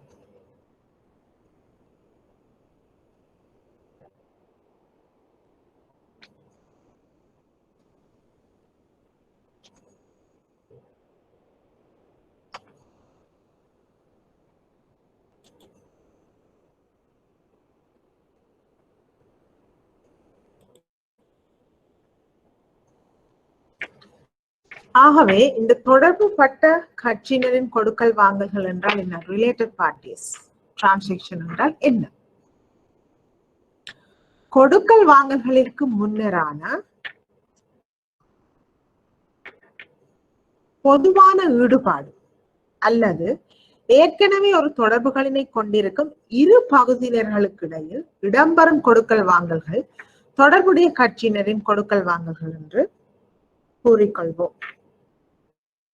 ஒரு தொடர்பட்ட பகுதியினரின் கொடுக்கல் வாங்கலிற்கு விலை அறவிடப்பட்டாலோ அல்லது விலை அறவிடப்படாமல் விட்டாலோ அதை கருத்தில் கொள்ளாது தொடர்புடைய பகுதியினருக்கிடையிலான கடப்பாடுகள் ஒப்ளிகேஷன்ஸ் அல்லது சேவைகள் மற்றும் வளங்களின் ஒரு மாற்றல் transfer of services and resources என கணக்கீட்டு கொள்கை வரவிலக்கணப்படுத்துகின்றது. அப்ப இந்த ரிலேட்டட் பார்ட்டி டிரான்சாக்ஷன் என்றால் என்ன என்று சொல்லி கணக்கீட்டு கொள்கை இவ்வாறுதான் வரவிலக்கணம் செய்து கொள்கின்றது.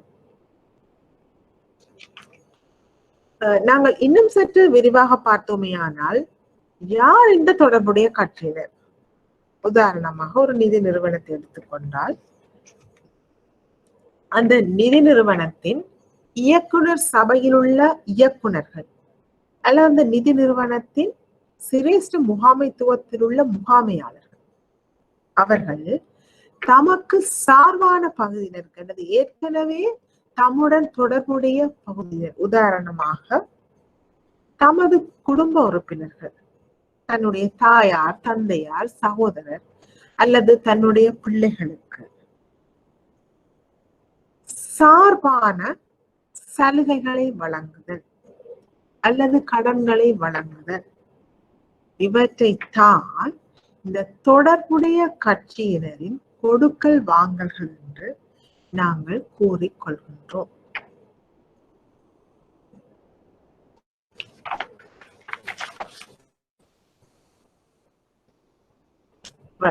ஏற்கனவே கூடிய மாதிரி தொடர்புடைய கட்சியின் கொடுக்கல் வாங்கல்களில் பிரதானமாக இடம்பெறுவது இந்த ப்ரிஃபரன்ஷியல் ட்ரீட்மெண்ட்ஸ், அதாவது முன்னுரிமை நடவடிக்கைகள், அதாவது சார்பு பயஸ்ட் சார்பாக நடத்தல். முதலாவதாக தொடர்புடைய பிரிவினருக்கு முன்னுரிமை அடிப்படையில் கடன்களை வழங்குதல். பல்வேறுபட்ட வாடிக்கையாளர்கள் கடன்களை பெறுவதற்கு விண்ணப்பித்திருக்கிறார்கள். அதிலேயே இந்த இயக்குனர் சபை உறுப்பினர் அல்லது சிரேஷ்ட முகாமைத்துவத்துடன் தொடர்புடைய அல்லது அவர்களுடைய உறவினர்களுடைய கடன் விண்ணப்பங்களும் வந்திருக்கின்றன. இவர்கள் தமது தொடர்புடைய பிரிவினரையும் மற்றைய கடனுக்கு விண்ணப்பித்த வாடிக்கையாளர்களுடன் சேர்ந்து ஒரே மாதிரி நோக்காமல் அல்லது ஒரே அடிப்படையிலான மதிப்பீடுகளை மேற்கொள்ளாமல் தமது தொடர்புடைய பிரிவினருடைய விண்ணப்பத்தினை முதலாவதாக எடுத்து அவர்களுக்கு கடன்களை வழங்கும் நடவடிக்கை இந்த முன்னுரிமை அடிப்படையில் கடன்களை வழங்கும் நடவடிக்கை என்று சொல்லலாம். இதனால் சாதாரணமாக விண்ணப்பித்த மக்கள் பாதிப்படையலாம் அல்லது அவர்களுக்கு வழங்கப்படுகிற கடன்கள் உரிய நேரத்தில் கிடைக்காம விடலாம், தாமதமாக கிடைக்கலாம். குறைவான வட்டி விதத்தில் அறவிடுதல். ஆமா, இவர் என்னுடைய உறவினர் தானே.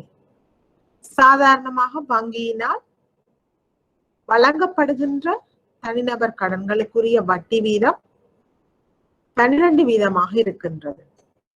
ஆனால் இங்கே ஒரு தொடர்புடைய பிரிவினர் அல்லது தன்னுடைய உறவினருக்கு அந்த முகாமையாளரால் அந்த கடனை 8 வீதத்துக்கு அவர் சிபாரிசு செய்து வழங்கினார். அதனை நாங்கள் குறைவான வட்டி விதத்துக்கு வழங்குதல் என்று கூறுவோம். ஆகவே இவ்வாறு நிதிசார் நிறுவனங்கள் செய்யக்கூடாது. சாதாரண வாடிக்கையாளர் மாதிரி தான் தமது உறவினர்களையும் நெருங்கிய தொடர்புபட்டவர்களையும் இந்த முகாமையாளர்களும் சபை உறுப்பினர்களையும் கருத்தில் கொண்டு சமனான வகையில் அனைத்து வாடிக்கையாளர்களையும் நடாத்துதல் வேண்டும். ஆகவே அவர்களுக்கு குறைவான வட்டி வீத சலுகையினை வழங்குதலேயே வழங்கினால் அதனை நாங்கள் தொடர்புடைய கட்சியினரின் கொடுக்கல் வாங்கல்களில் முன்னுரிமை நடவடிக்கை என்று கூறிக்கொள்ளலாம். கடன்களுக்கு குறைவான வட்டி வீதத்தினை வழங்குவதை போன்று அந்த தொடர்புடைய கட்சியினால் இந்த நிதிசார் நிறுவனத்தில் வைப்பு செய்யப்படுகின்ற வைப்புகளுக்கு அதிகளவான வட்டி வீதத்தினை வழங்குதலும் இந்த பிரிஃபரன்ஷியல் ட்ரீட்மெண்ட்ஸ் என்று சொல்லுவோம். உதாரணமாக நாங்கள் 12% கடன் வட்டி வீதம் இருக்கும் போது இவர்கள் 8% கடன்களை வழங்குகிறார்கள். அதே போல வைப்பு வீதம் சாதாரணமாக 10% இருக்கின்ற போது தமது தொடர்புடைய கட்சியினருக்கு 14% வைப்புகளுக்கு வட்டியை வழங்குதல் இதுவும் முன்னுரிமை நடவடிக்கைகளாக பார்க்கப்படுகின்றது. மேலும் சார்பான விதிமுறைகளினை வழங்குதலும் கட்டணங்கள் அல்லது அறவீடுகளினை தள்ளுபடி செய்தல். உதாரணமாக நாங்கள் சொல்லுவோமேயானால் பக்கச்சார்பான தீர்மானத்தை எடுத்தல். உதாரணமாக ஒரு வங்கி தனது வாடிக்கையாளருக்கு கடன்களை வழங்குகின்ற போது அங்கே சில விதிமுறைகளை விதிக்கின்றது. அந்த வாடிக்கையாளரால் சில சந்தர்ப்பங்களில் அவருடைய வருவாய்கள் அதிகரிக்கின்ற போது இவரால் குறிக்கப்பட்ட தவணைக்கு முன்னரே தன்னால் பெறப்பட்ட கடன்களை இந்த நிதிசார் நிறுவனத்துக்கு திருப்பி செலுத்தக்கூடிய மாதிரி இருக்கலாம். ஆகவே வங்கி திரும்ப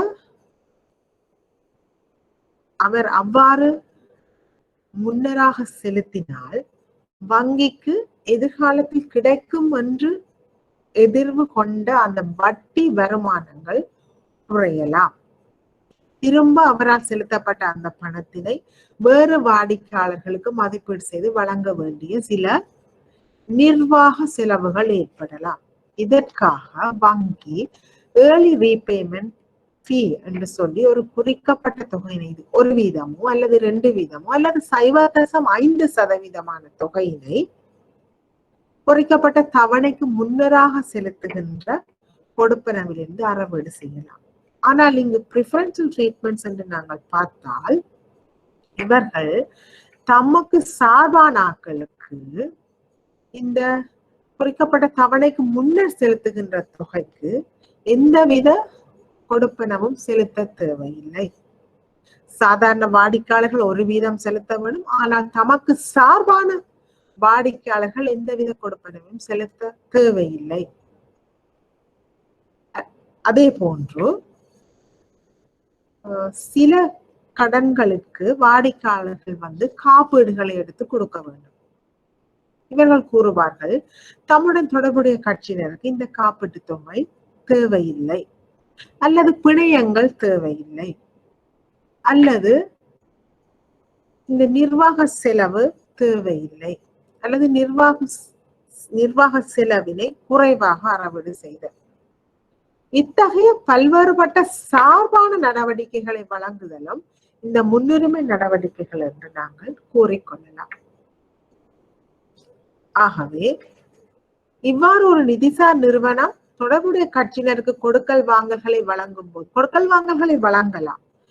ஆனால் அது பக்கச்சார்பு இல்லாமல் இருக்க வேண்டும் என்பதனை உறுதிப்படுத்துவதற்காக கணக்கியல் நிறுவனத்திலான வெளிப்படுத்தல் தேவைப்பாடுகள் டிஸ்க்ளோஷர் ரெக்யர்மெண்ட்ஸ். நீங்கள் தொடர்புடைய கட்சியினர் கொடுக்கல் வாங்கல்களை செய்யலாம். ஆனால் செய்தால் அது சரியான முறையில் செய்யப்பட்டிருக்கின்றதா என்பதை உறுதிப்படுத்துவதற்கு சில அறிக்கைகளை உங்களுடைய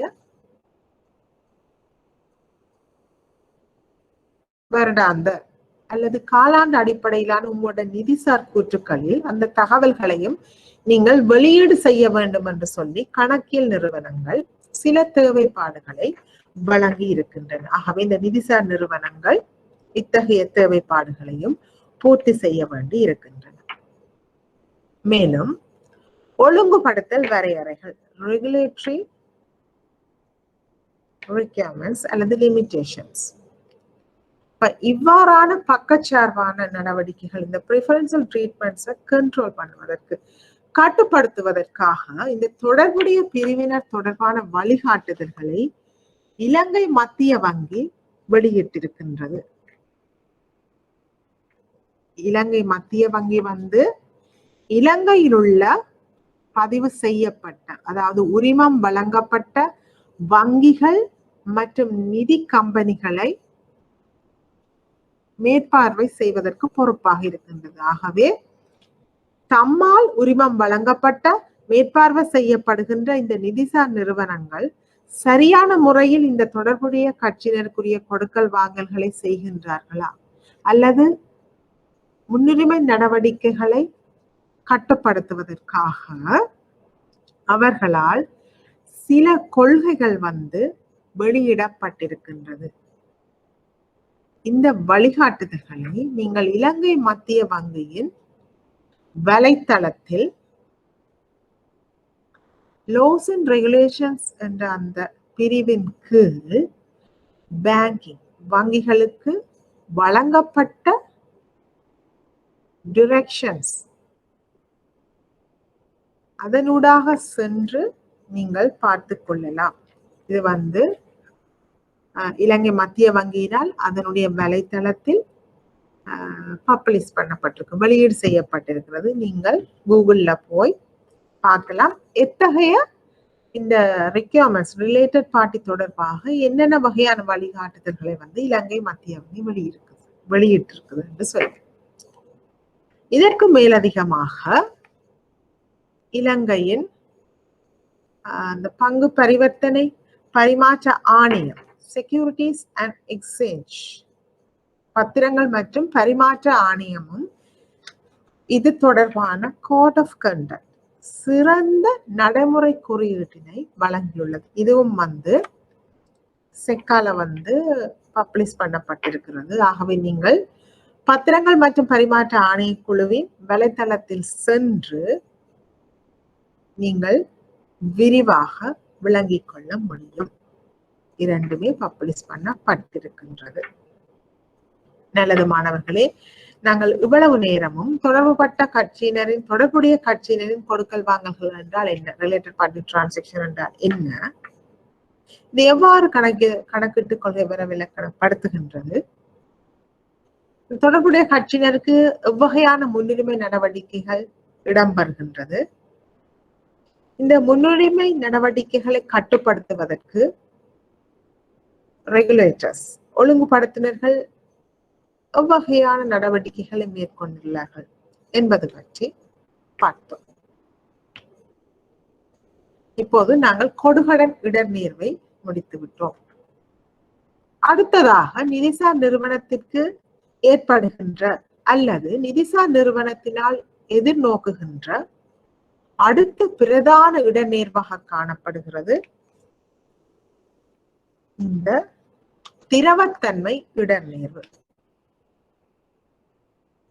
திரவத்தன்மை இடர்நேர்வு என்றால் என்னன்னு சுருக்கமாக பார்த்தால், ஒரு நிறுவனம் தனது கடப்பாடுகளை, தனது ஒபிலிகேஷன்ஸ், அதாவது தன்னால் தனக்கு நிதி வழங்கியவர்களுக்குரிய கொடுப்பனவை உரிய நேரத்தில் செலுத்த முடியாமல் போகின்ற நிகழ்வை இந்த திரவத்தன்மை இடர்நேர்வு என்று நாங்கள் கூறிக்கொள்ளலாம். இதில் பிரதானமாக நிதியிடல் திரவத்தன்மை இடர்நேர்வு காணப்படுகின்றது. Funding liquidity risk. இந்த நிதியிடல் திரவத்தன்மை இடர்நேர்வு என்றால் என்னென்றால், ஒரு வங்கி உடனடியாக தன்னுடைய கடப்பாடுகளை, ஒபிலிகேஷன்ஸ், கடப்பாடுகளை செலுத்துவதற்கு இயலாமல் இருக்க முடிவதற்கான சாத்தியம் இந்த நிதியிடல் திரவத்தன்மை இடர்நேர்வு என்று அழைக்கப்படுகின்றது. நான் ஏற்கனவே கூறியது மாதிரி வருகின்ற கிழமை எக்ஸ் என்னும் ஒரு கடன் வழங்கியவருக்கு என்னால் ரூபாய் 10 மில்லியனை வழங்க வேண்டி இருக்கின்றது. ஆனால் என்னிடம் அவ்வளவு நிதி காணப்படவில்லை. என்னால் அந்த பணத்தினை செலுத்த முடியாமல் போகலாம். இதைத்தான் இந்த நிதியிடல் திரவத்தன்மை இடர்நேர்வு என்று நாங்கள் கூறிக்கொள்கின்றோம். நிதியிடல் திரவத்தன்மை இடர்நேர்வு சட்டப்படியான திரவத்தன்மை சொத்து விகிதத்தினை அதாவது ஸ்டாட்டுட்டரி லிக்விடிட்டி அசெட்ஸ் ரேஷியோ பேணுவதனூடாக அல்லது முதிர்வு இடைவெளி பகுப்பாய்வு மெச்சூரிட்டி கேப் அனாலிசிஸ் இதனை பேணுவதனூடாக வங்கிகளினால் அல்லது நிதிசார் நிறுவனங்களினால் இந்த நிதியிடல் திரவத்தன்மை இடர் நேர்வினை முகாமைத்துவம் செய்து கொள்ளலாம்.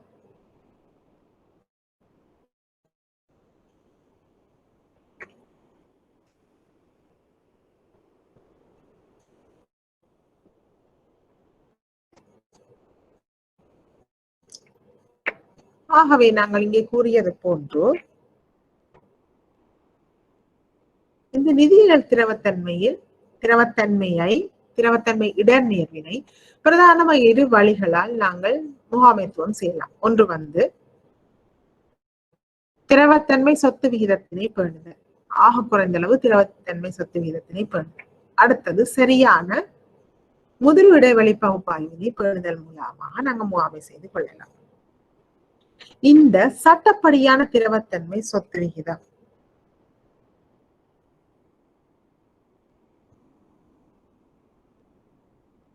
என்றால் என்ன?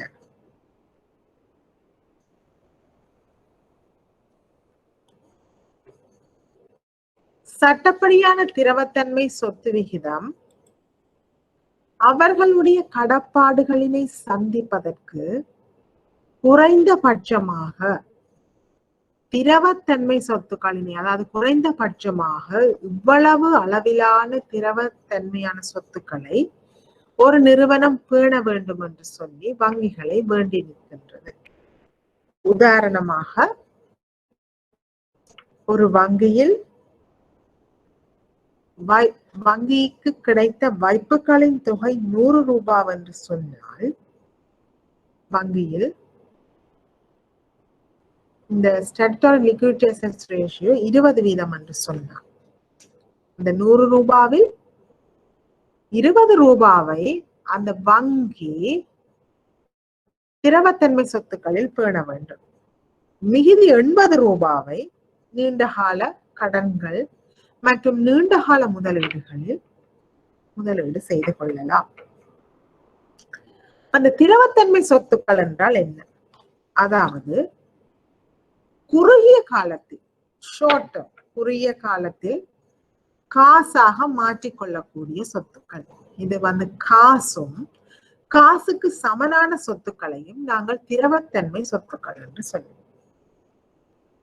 மேலும் இந்த சட்டப்படியான திரவத்தன்மை சொத்து விகிதம் எவ்வாறு மதிப்பீடு செய்யப்படுகிறது என்று சொன்னால், மொத்த திரவ சொத்துக்களின் கீழ் மொத்த பொறுப்புகளின் விகிதமாக இதை கணக்கிட்டு கொள்ளலாம்.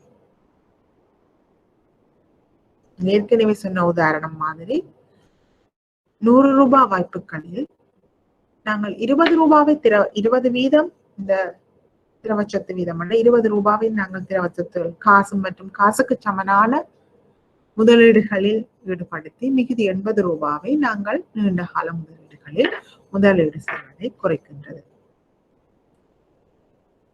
என்று சொன்னால், எதிர்காலத்தில் திடீரென்று எங்களுக்கு பணம் செலுத்த வேண்டிய ஒரு தேவை வந்துட்டது, அல்லது ஒரு குறிக்கப்பட்ட வைப்பாளர் அவருடைய அந்த வைப்பின் முதிர்வு காலத்திற்கு முன்னர் தனது வைப்பினை மீள பெறுவதற்கு முயற்சி செய்தார். எமக்கு அந்த வைப்பாளருக்கு செலுத்த பணம் தேவைப்படும். ஆகவே இந்த குறுகிய காலத்தில் ஏற்படுகின்ற பொறுப்புகளை சந்திப்பதற்காக நாங்கள் குறுகிய காலத்தில் ஒரு சட்டப்படியான திரவத்தன்மை சொத்தை பேண வேண்டும். இதைத்தான் சட்டப்படியான திரவத்தன்மை சொத்து வீதம் என்று சொல்லிக் கொள்கின்றோம். அடுத்ததாக, வங்கி தொழிலின் தன்மையானது முதிர்வு சமமற்ற தன்மைகளை கொண்டிருக்கின்றது. குறிப்பாக இந்த வங்கி தொழில், இந்த நிதிசார் நிறுவனங்கள். ஏனென்றால் நிதிசார் நிறுவனங்களின் பிரதான சொத்துக்களாக இருப்பவை என்ன?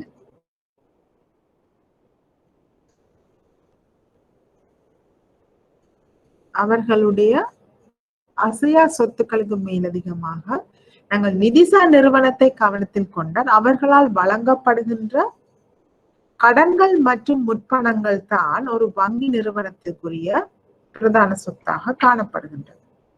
அதே நேரம் இந்த வங்கி நிறுவனத்துக்குரிய பிரதான பொறுப்பாக காணப்படுவது வங்கிக்கு வாடிக்கையாளர்களால் வைப்பு செய்யப்பட்ட வைப்பு தொகை. பொதுவாக வாடிக்கையாளர்கள் வைப்பு செய்யும் போது குறுகிய கால அடிப்படையில் வைப்பு செய்வார்கள். 1 மாதம் அல்லது 6 மாசங்கள் அல்லது 1 வருடங்கள் அல்லது 2 வருடங்கள் அல்லது 5 வருடங்கள் என்று வைப்பு செய்வார்கள். அதிகமாக குறுகிய கால முதிர்வு அடிப்படையில் வைப்பு செய்வார்கள். ஆகவே இந்த வைப்பின் மூலம் பெறப்பட்ட பணத்தினை வங்கிகள் கடன்கள் மற்றும் முற்பணங்களாக முதலீடு செய்கின்றது. பொதுவாக இந்த கடன்களை நாங்கள் நோக்குவோமேயானால் அந்த கடன்கள் நீண்ட கால அடிப்படையாக இருக்கின்றன. Long term. உதாரணமாக ஒரு வீட்டு கடனை எதிர்நோக்குவோமேயானால் அது 20 தொடக்கம் 25 வருடங்களுக்கு கூட வழங்கப்படலாம். சாதாரணமாக ஒரு தனிநபர் கடன்களை எடுத்து நோக்குவோமேயானால் 5 வருடங்கள் தொடக்கம் 7 வருடங்கள் காண செல்லலாம். ஆகவே நாங்கள் குறுகிய கால முதிர்வில் பெற்ற வைப்புகளை நீண்ட கால முதிர்வு அடிப்படையிலான கடன்களுக்கு நாங்கள் பொருத்த வேண்டும். ஆகவே இந்த பொருத்தப்பாட்டினை சரியான முறையில் மேற்கொள்ள வேண்டும். இல்லையே எதிர்காலத்தில் எங்களுக்கு குறுகிய காலத்தில் ஏற்படுகின்ற பண தேவைப்பாட்டினை எங்களால் பூர்த்தி செய்ய முடியாமல் போனால் அங்கே இந்த திரவத்தன்மை இடநேர்வு ஏற்படலாம். ஆகவே மாணவர்களே, இந்த நிதியியல் திரவத்தன்மை இடநேர்வு என்றால் என்ன, இதை எவ்வாறு இந்த சட்டப்படியான திரவத்தன்மை சொத்து வீதத்தின் மூலமும் முதிர்வு சமப்பட்ட தன்மைகளை சமாளிப்பதன் மூலமும் இத்தகைய இடநேர்வுகளை சமாளித்துக் கொள்ளலாம் அல்லது முகாமை செய்து கொள்ளலாம் என்று பார்த்தோம். அடுத்ததாக இந்த திரவத்தன்மை இடநேர்வின் பிரதான வகையாக காணப்படுவது சந்தை திரவத்தன்மை இடநேர்வு. Market liquidity risk. இது ஒரு குறிப்பிட்ட முதலீட்டிலிருந்து வெளியேறுதல் மற்றும் விற்பதற்கான ஒரு இயலாமையினை குறிக்கின்றது. உதாரணமாக ஒரு வங்கி மனைகளை சொந்தமாக கொண்டிருக்கிறது, அதாவது ரியல் எஸ்டேட் அல்லது ப்ராப்பர்ட்டிஸ் அதை வைத்திருக்கின்றது. என்னென்று நோக்குவோமேயானால் எம்மிடம் சொத்துக்கள் இருக்கின்றது.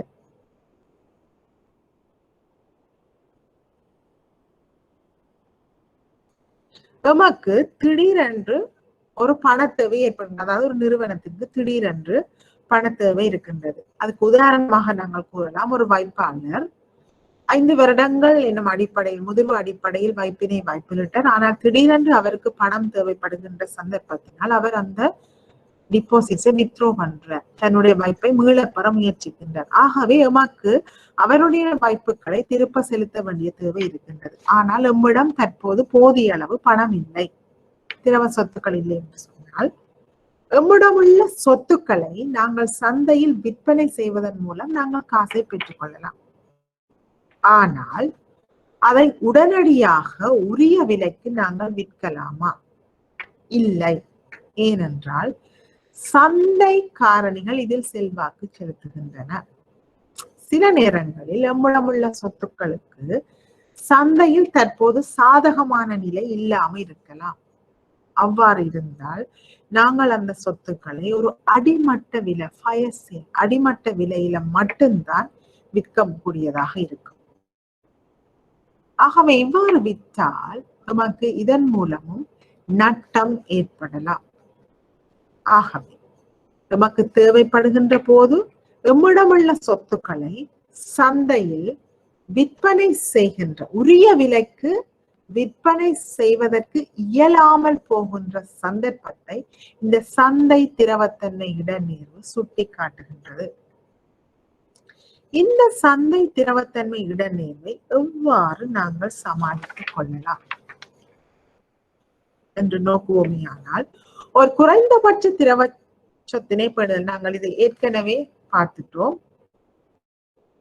சட்டப்படியான திரவத்தன்மை சொத்து வீதத்தினை அதுக்கு ஒரு வரையறை வைத்து குறைந்தபட்சத்தில் பேணுதல். அடுத்தது காசு பாய்ச்சல் திட்டத்தினை மேம்படுத்துதல். Cash flow statements. எங்களோட காசு பாய்ச்சல் கூற்றினை பார்ப்போமே ஆனால், எந்தெந்த வழிகளில் எங்களுக்கு உட்பாய்ச்சல் வருகின்றது, எந்தெந்த கால இடைவெளியில் வருகின்றது, எந்தெந்த காலப்பகுதியில் நாங்கள் எங்களுடைய பணத்தையே வெளியே செலுத்த ஏற்படுகின்றது. குறிக்கப்பட்ட காலத்தில் காசு வெளிப்பாய்ச்சல் அதிகமாக இருக்கிறது என்று சொன்னால், அந்த காசு வெளிப்பாய்ச்சலை எவ்வாறு எங்கள் காசு உட்பாய்ச்சல் மூலம் ஈடு செய்யலாம். சில வேளைகளில் நிதி நிறுவனங்கள் என்ன செய்யும் என்று சொன்னால், சில முதலீடுகளிலிருந்து மீள்கொடுப்பனவுகள் வருமானங்கள் வந்திருக்கலாம். அந்த தொகையினை அந்த நிறுவனங்கள் விரும்பினால் மீள முதலீடு செய்து கொள்ளலாம். ஆனால் அவர்கள் தங்கள் காசு பாய்ச்சலை பார்ப்பார்கள், எதிர்வரும் காலத்தில் எமக்கு காசு வெளிப்பாய்ச்சல் அதிகமாக இருக்குதா, நாங்கள் வைப்பாளர்களுக்கு அதிகமான தொகையை செலுத்த வேண்டி இருக்கிறதா என்று சொன்னால், அத்தகைய அந்த கிடைத்த வருவாய்களை ஓரிரவு அடிப்படையில் அல்லது ஒரு கிழமை அடிப்படையில் குறுகிய கால முதலீடுகளில் முதலீடு செய்வார்கள். அதை கடனாக நீண்ட காலத்துக்கு வழங்க மாட்டார்கள். ஏனெனில் எங்களுக்கு எதிர்வரும் கிழமைகளில் அதிகமான அளவு பணத்தை செலுத்த வேண்டி இருக்கின்றது. ஆகவே இந்த காசு பாய்ச்சல் திட்டத்தின் ஊடாக சரியான முறையில் தங்களுடைய திரவத்தன்மையை முகாமைத்துவம் செய்து கொள்ள முடியும். அடுத்தது, வளமைக்கு மாறான திரவத்தன்மை தேவைப்பாடுகளை எதிர்வு கூறுவதற்காக அழுத்த பரிசோதனையை நடாத்துதல், அதாவது ஸ்ட்ரெஸ் டெஸ்டிங் என்று சொல்லுவோம். அழுத்த பரிசோதனை என்றால் என்னன்னு சொன்னால், ஒரு நிறுவனங்களாக வளமையாக நடாத்தப்படுகின்ற கொடுக்கல் வாங்கல்களுக்கு மேலதிகமாக வளமைக்கு மாறாக எதிர்பாராத சில காரணிகள் ஏற்பட்டால், சந்தையில் எதிர்பாராத காரணிகள் இடம்பெற்றால், உதாரணமாக சந்தையில் உள்ள வட்டி வீதம் 1% அதிகரித்தால், எங்களிடம் உள்ள சொத்துக்கள் பொறுப்புகளுக்கு என்ன இடம்பெறும், எங்களுக்கு ஏதான பாதகமான நிலை தோன்றுமா, எங்களால் சொத்துக்கள் பொறுப்புகளை சரியான முறையில் முகாமைத்துவம் செய்ய முடியாமல் போகுமா என்பது தொடர்பான ஒரு பரிசீலிப்பினை மேற்கொள்வது தான் இந்த அழுத்த பரிசோதனை என்று கூறிக்கொள்ளலாம். இவை அனைத்துக்கும் மேலதிகமாக எதிர்காலத்தில் ஏற்படுகின்ற எதிர்பாராத பண தேவைகளை ஈடுகொள்வதற்காக வங்கிகள் சில தற்செயலான நிதிய ஏற்பாடுகள், கண்டின்ஜென்சி ஃபண்டிங் பிளான், தற்செயலான நிதிகள் ஏற்பாடுகளையும் மேற்கொண்டிருக்கலாம். சில நிறுவனங்களுடன் ஏற்கனவே சில உடன்படிக்கைகளை கைச்சாத்திட்டு நாம் கேட்கின்ற போது நமக்கு எவ்வளவு தொகையை குறுகிய அடிப்படையில் கடனாக தந்துதவுங்கள் என்று சில உடன்படிக்கைகளை செய்திருக்கலாம். ஆகவே இவைகள் தான் திரவத்தன்மை இடநேர்வுகளை சமாளிப்பதற்கான பிரதான நடவடிக்கைகளாக காணப்படுகின்றன. அடுத்ததாக நாம் பார்த்தது போன்று இந்த முதிர்வு பொருத்தமற்ற தன்மைகள், வங்கி தொழில்துறைகள் அதன் தன்மையினால் முதிர்வு பொருத்தமற்ற தன்மைகளுக்கு உள்ளாகுகின்றன என்று ஏற்கனவே பார்த்தோம். உதாரணமாக நான் கூறியது மாதிரி வங்கிகளினுடைய பொறுப்புகள் பிரதானமாக வைப்புகளாக காணப்படுகின்றது. இந்த வைப்புகளை வாடிக்கையாளர்கள் பெரும்பாலும் குறுகிய கால அடிப்படையில் வைப்பு செய்கிறார்கள். ஆனால் வங்கியின் சொத்துக்களாக கடன்கள் மற்றும் முற்பணங்கள் காணப்படுகின்றன. கடன்களும் முற்பணங்களும் பிரதானமாக நீண்ட கால அடிப்படையாக காணப்படுகின்றன. ஆகவே வங்கிகள் குறுகிய கால வைப்புகளை பெற்று அவற்றை நீண்டகால கடன்களாக முதலீடு செய்கின்றன. ஆகவே இங்கே ஒரு பொருத்தமற்ற தன்மை காணப்படுகிறது. Short term versus long term. இதைத்தான் நாங்கள் முதிர்வு பொருத்தமற்ற சமநிலை அற்ற தன்மை என்று சொல்கின்றோம். அதாவது மெச்சூரிட்டி மிஸ்மேட்ச். திரவத்தன்மை இடர்நேர்வு மற்றும் அதற்கு எதிரான தீர்ப்பனவு இடர்நேர்வு. Liquid risk versus solvency risk. சொத்துக்களினை திரட்டுவதற்கும் அவற்றினுடைய நிதிசார் கடப்பாடுகளினை சந்திப்பதற்கும் அவற்றினை பயன்படுத்துவதற்கான இயலுமையினை திரவத்தன்மை குறிக்கின்றது. அதாவது நமக்கு பணத்தினை திருப்பி செலுத்த வேண்டி இருக்கின்றது, அதற்குரிய காசு எங்களிடம் இருக்கின்றது. அந்த இயலுமையினைத்தான் இந்த திரவத்தன்மை குறிக்கின்றது. இது ஒரு குறுகிய கால எண்ணக்கருவாகும்.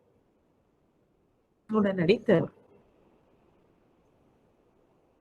மேலும் நிறுவனங்கள் அவற்றின் ஒட்டுமொத்த நிதிசார் கடப்பாடுகளினை சந்திப்பதற்கான இயலுமையினையும் ஒரு நிறுவனத்தின் சாதகமான ஒட்டுமொத்த தேறிய மதிப்பினையும் தீர்ப்பனவு குறிக்கின்றது. அப்ப லிக்விடிட்டி என்றால் அது ஒரு குறுகிய கால எண்ணக்கரு. ஆனால் தீர்ப்பனவு சோல்வென்சி என்றால் நாங்கள் குறுகிய காலத்திற்கு அப்பாற்பட்டு நாங்கள் நீண்ட கால நோக்கில் நீண்ட காலத்தில் இந்த நிறுவனத்தினால் தன்னுடைய நிதிசார் கடப்பாடுகளை மீள செலுத்துவதற்கு இயலுமையாக இருக்கின்றதா, அதற்குரிய போதுமான சொத்துக்களை இந்த நிறுவனம் பொறுப்புகளுக்கு எதிராக வைத்திருக்கின்றன என்று நீண்ட கால அடிப்படையில் பார்ப்பதுதான் இந்த தீர்ப்பனவு குறிக்கின்றது. ஆகவே ஒரு குறுகிய காலம் மற்றும் நீண்ட கால கடப்பாடுகளை சந்திப்பதற்கு ஒரு வணிகம் அதனுடைய சொத்துக்களை பயன்படுத்துவதற்கான இயலுமை அளவீடுகளுக்கு இடையிலான வேறுபாட்டைத்தான் இந்த திரவத்தன்மை இடநேர்வு மற்றும் அதற்கு எதிரான தீர்ப்பனவு இடநேர்வு குறித்து நிற்கின்றது. நல்லது மாணவர்களே, இந்த திரவத்தன்மை இடநேர்வை சமாளிப்பதற்கு பிரதானமான ஒரு குழு பொறுப்பாக இருக்கின்றது நிதிசார் நிறுவனங்களில். அதன் பெயர் தான் சொத்து மற்றும் பொறுப்பு குழு. இதை நாங்கள் ஆங்கிலத்தில் அசெட்ஸ் அண்ட் லயபிலிட்டி கமிட்டி, அல்கோ என்று சொல்லுவோம். ஞாபகத்தில் வைத்திருங்கள், அல்கோ என்று சொன்னால் அசெட்ஸ் அண்ட் லயபிலிட்டி கமிட்டி, அதாவது சொத்து மற்றும் பொறுப்பு குழு. இந்த குழு இடநேர்வு வருவாய் அடிப்படையிலான ஐந்தொகை திட்டமிடலுக்கு, அதாவது ஐந்தொகை திட்டமிடல் என்றால் சரியான சொத்துக்கள் மற்றும் பொறுப்பு முகாமைத்துவம், இதற்கு பொறுப்பை கொண்டிருப்பதுடன் ஒரு தீர்மானம் மேற்கொள்ளும் குழுவாகவும் இருப்பதுடன் இந்த குழு திரவத்தன்மை இடநேர்வு மற்றும் வட்டி வீதத்தின் தந்திரோபாய முகாமைத்துவத்திற்கும் பொறுப்பாக இருக்கின்றது.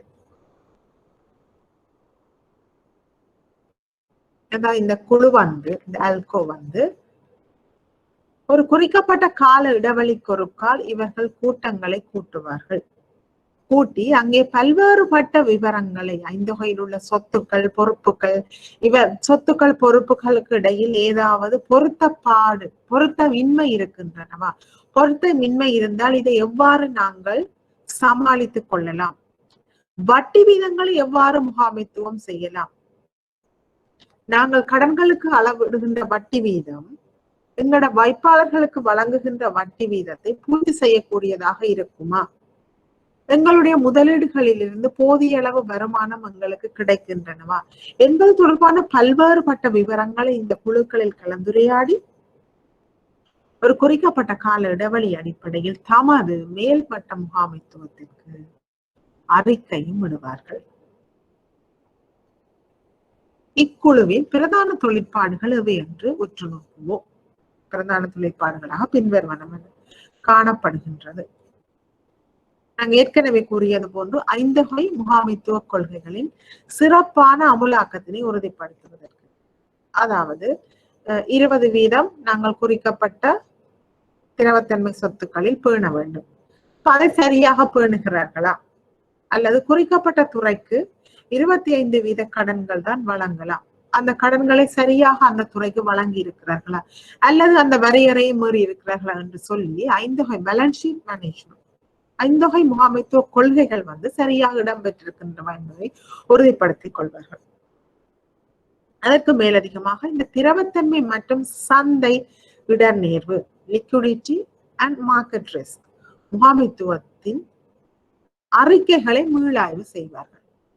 அதாவது இவர்களால் வழங்கப்பட்ட இந்த இடர்நேர்வு அறிக்கைகள் சரியாக இருக்கின்றனவா, ஏதாவது வரையறைகள் மீறப்பட்டிருக்கின்றனவா அல்லது ஏதாவது கொள்கைகள் சரியாக பின்பற்றப்படவில்லையா என்பதை பற்றி மீளாய்வு செய்வார்கள்.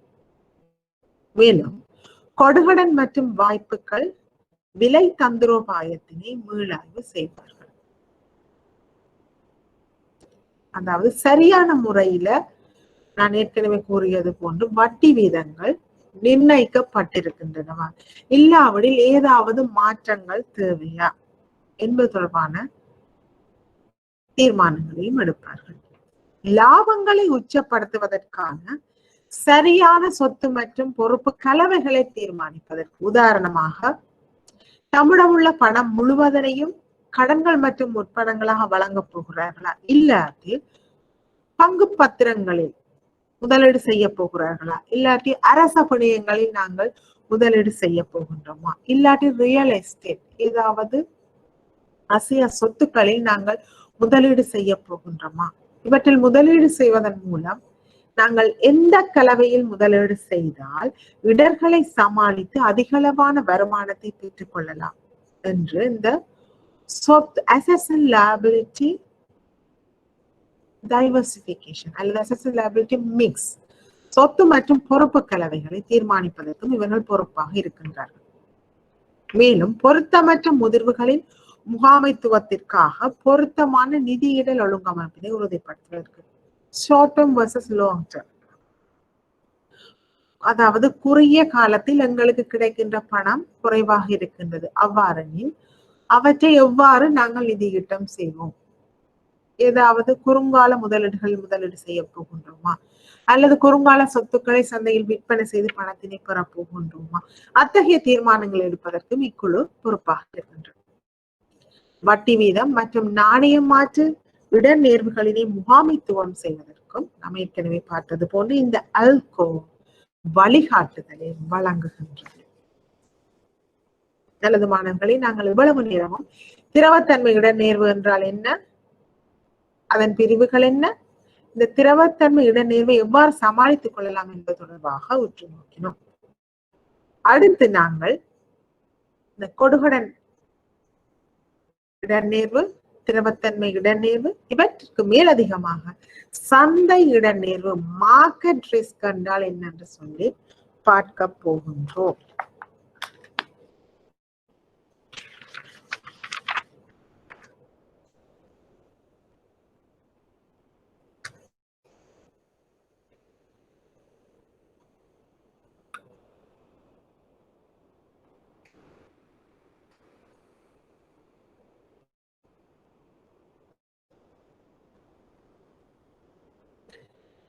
நல்லது மாணவர்களே,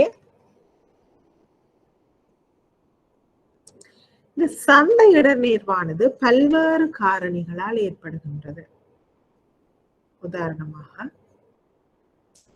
சந்தையில் நிலவுகின்ற வட்டி வீதங்களில் ஏற்படுகின்ற ஏற்ற இறக்கங்கள், பங்கு விலைகளில் ஏற்படுகின்ற மாற்றங்கள், பங்கு விலை அதிகரித்தல், பங்கு விலை குறைவடைதல், பங்குகளை விற்க முடியாமல் போதல், நாங்கள் விரும்புகின்ற விலையில் பங்குகளை வாங்க முடியாமல் போகின்ற, அதே போன்று நாணய மாற்று வீதத்தில் எக்ஸ்சேஞ்ச் ரேட்டில் ஏற்படுகின்ற ஏற்ற இறக்கங்கள், அந்நிய செலாவணி வீதம் அதிகரித்தல் அல்லது அந்நிய செலாவணி வீதம் குறைவடைதல், இதே போன்று பண்ட இடர்நேர்வு, அதாவது commodity prices, பண்டங்களின் விலைகளில் ஏற்படுகின்ற உயர்வு மற்றும் குறைவு, இவற்றின் ஊடாக ஏற்படுகின்ற இடர்நேர்வினை நாங்கள் சந்தை இடர்நேர்வு என்று சொல்வோம். அதாவது சந்தை காரணிகளால் அல்லது பொருளாதார காரணிகளால் அல்லது பொருளாதாரத்தில் உள்ள ஒழுங்கு படுத்தும் அமைப்புகள் ரெகுலேட்டரி பாடிஸால் ஏற்படுத்தப்படுகின்ற சட்டங்கள் கடப்பாடுகளால் சந்தை காரணியில் ஏற்படுகின்ற மாற்றங்களினால் தோன்றுகின்ற இடைநேர்வினை நாங்கள் சந்தை இடைநேர்வு என்று கூறிக்கொள்கின்றோம்.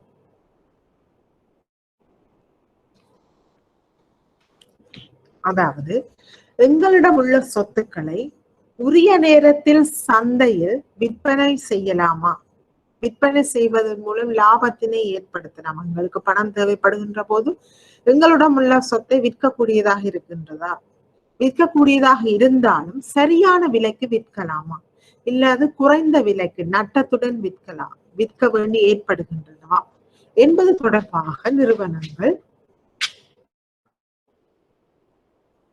உற்று நோக்க வேண்டி இருக்கின்றது. ஆகவே நாம் ஏற்கனவே கூறியது மாதிரி இந்த வட்டி வீத இடநேர்வு, பங்கு விலை இடநேர்வு, நாணய மாற்று இடநேர்வு மற்றும் பண்ட இடநேர்வு ஆகியவற்றால் ஏற்படும் சந்தை இடநேர்வினை எவ்வாறு சமாளித்துக் கொள்ளலாம் என்று பார்த்தோம். நாங்கள் ஏற்கனவே அங்கே செறிவு விகிதத்திற்கு பார்த்தது போன்று டைவர்சிபிகேஷன் ஆஃப் போர்ட்போலியோஸ், அதாவது சொத்து பட்டியலினை பல்வகைப்படுத்தி முதலீடு செய்தல்.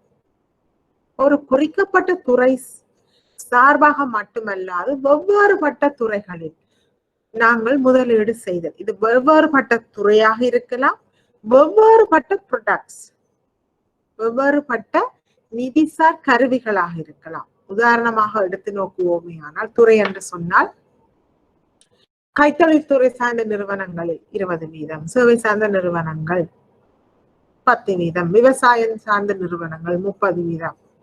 அதே போன்று குறிக்கப்பட்ட சொத்துக்கள், அதாவது நிதிசார் கருவிகளில் முதலீடு செய்தல்.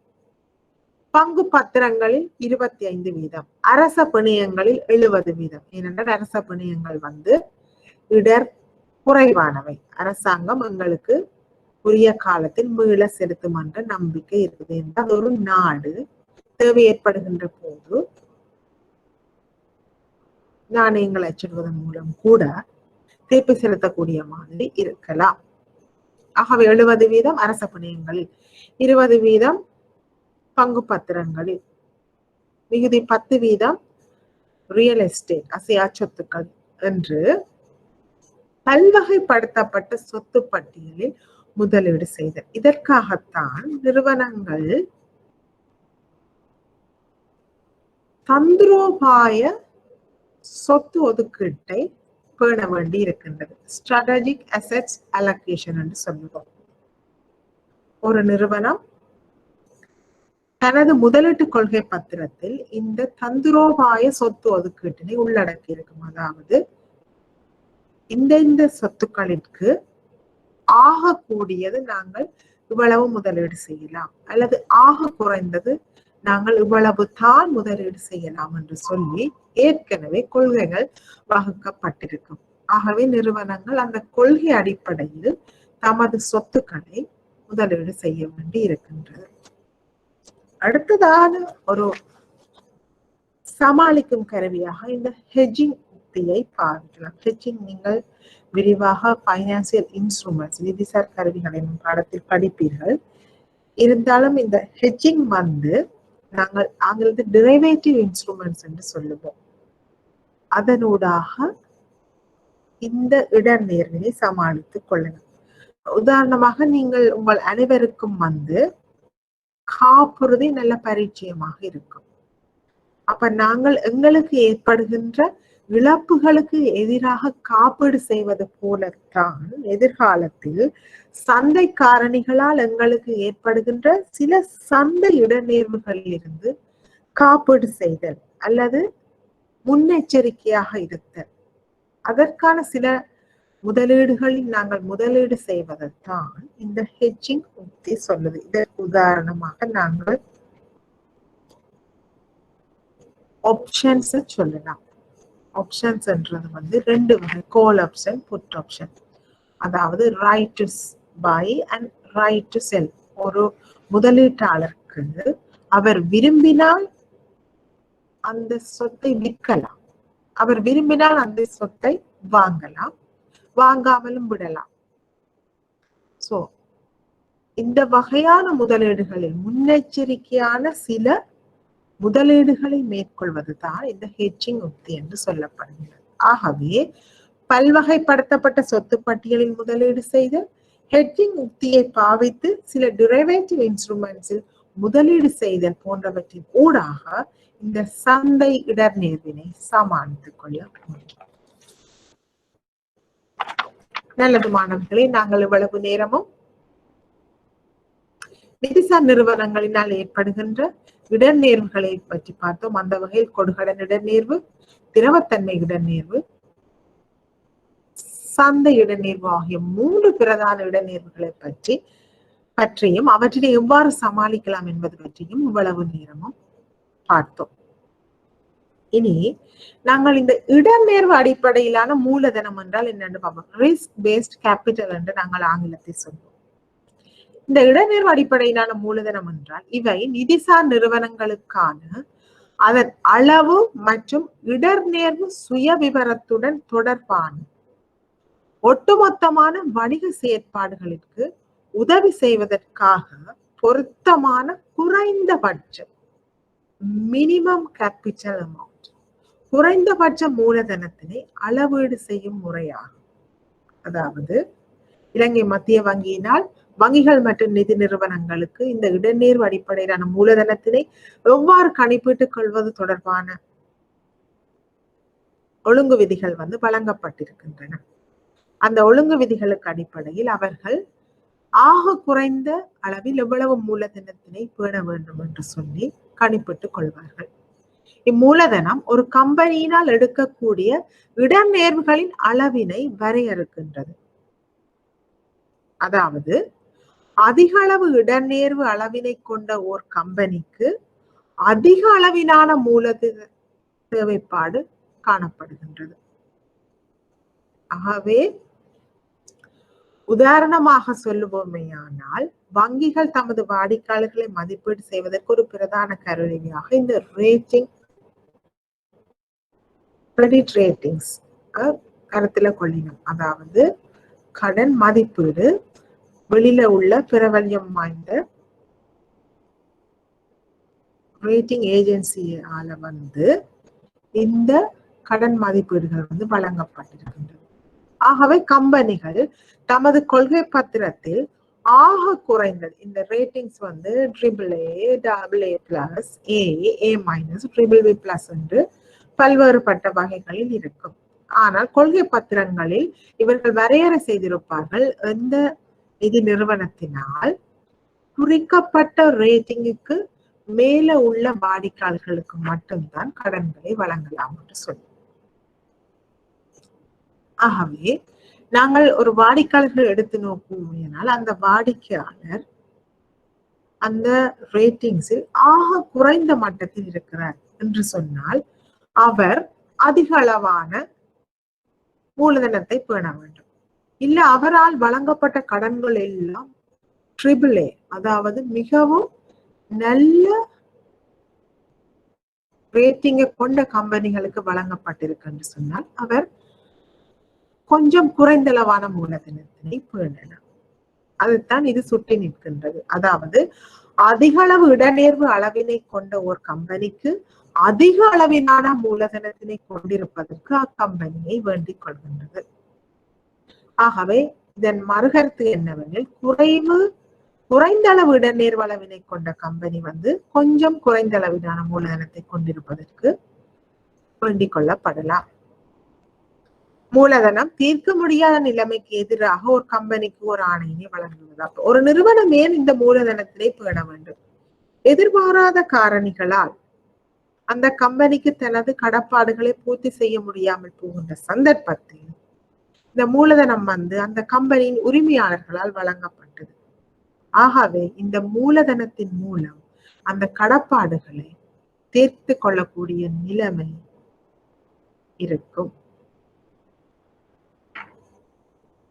நல்லது மாணவர்களே, அடுத்ததாக நாங்கள் இந்த இடநேர்வுகள் எவ்வாறு அறிக்கையிடல் கட்டமைப்புக்குள் இருக்கின்றது என்பது தொடர்பாக பார்ப்போம். அதாவது ரிப்போர்ட்டிங் ஸ்ட்ரக்சர். பிரதானமாக 3 வகையான அறிக்கையிடல்கள் காணப்படுகின்றது. முதலாவது அட்மினிஸ்ட்ரேட்டிவ் ரிப்போர்ட்டிங்ஸ், அதாவது நிர்வாகம் சார் அறிக்கையிடல். நிறுவனம் சார் படிமுறையின் பதவிகள் அல்லது அலகுகளுக்கு இடையில் ஓர் தெளிவான அதிகார வரம்பினை இவ்வறிக்கையிடல் கொண்டிருக்கின்றது. உதாரணமாக ஒரு ஊழியர் என்று சொன்னால் அவருடைய மேலதிகாரி, ஒரு அசிஸ்டன்ட் டைரக்டர் என்று சொன்னால் அவர், அதுக்கு அடுத்ததாக டெபியூட்டி டைரக்டர், அதுக்கு அடுத்ததாக அடிஷனல் டைரக்டர், அதுக்கு அடுத்ததாக டிபார்ட்மெண்ட் டைரக்டர். அந்த வகையில் படிப்படியாக அந்த நிறுவனத்தின் ஹைரார்கி, அந்த படிப்படியான அடிப்படையில் எவ்வாறு அறிக்கையிட வேண்டும் என்றதை இந்த நிர்வாகம் சார் அறிக்கையிடல் சுட்டி காட்டுகின்றது. பிறகு நிறுவனங்கள் என்று சொன்னால் அந்த நிறுவனங்களின் மேன்மட்டத்தில் இருப்பவர்கள் தங்களுக்கு மேலான மேலதிகாரிகளுக்கு எவ்வாறு அறிக்கையிட வேண்டும் என்பதனை இது சுட்டி காட்டுகின்றது. அடுத்து இரண்டாவது அறிக்கையிடல் தொழில்சார் அறிக்கையிடல், பிசினஸ் ரிப்போர்ட்டிங்.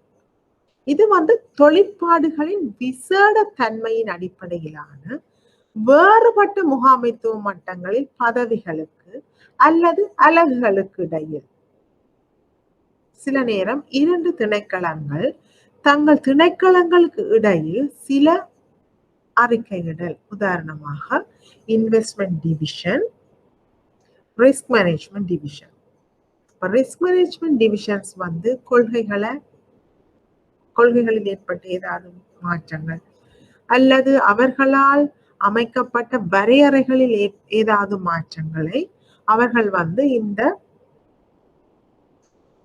பிசினஸ் யூனிட்டுக்கு அறிவிப்பார்கள்.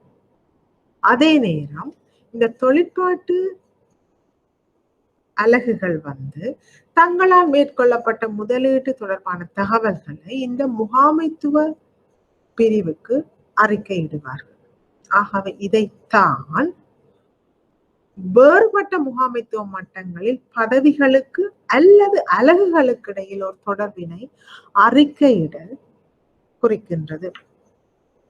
இது தொழில்துறைகளுக்கான வரையறை பொறுப்புகளையும் பகிர்ந்தளிக்கின்றது. அதாவது யார் யார் என்னென்ன வகையான அறிக்கையை மேற்கொள்ள வேண்டும் என்று இது சுட்டி காட்டுகின்றது. அடுத்து இறுதியாக நாங்கள் பார்த்தால் இடர் நேர்வு அறிக்கையிடுதல். இதுதான் ரிஸ்க் மேனேஜ்மெண்ட் ரிப்போர்ட்டிங்.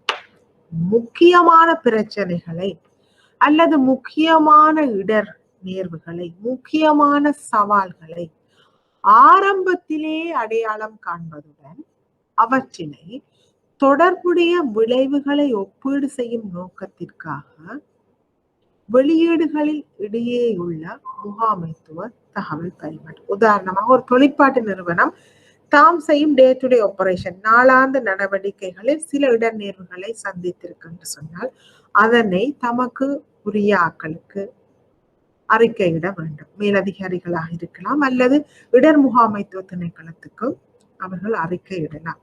அதே நேரம் 2ஆம் கட்ட பாதுகாப்பில் உள்ள இந்த இடர்நேர்வு முகாமைத்துவ திணைக்களம் மற்றது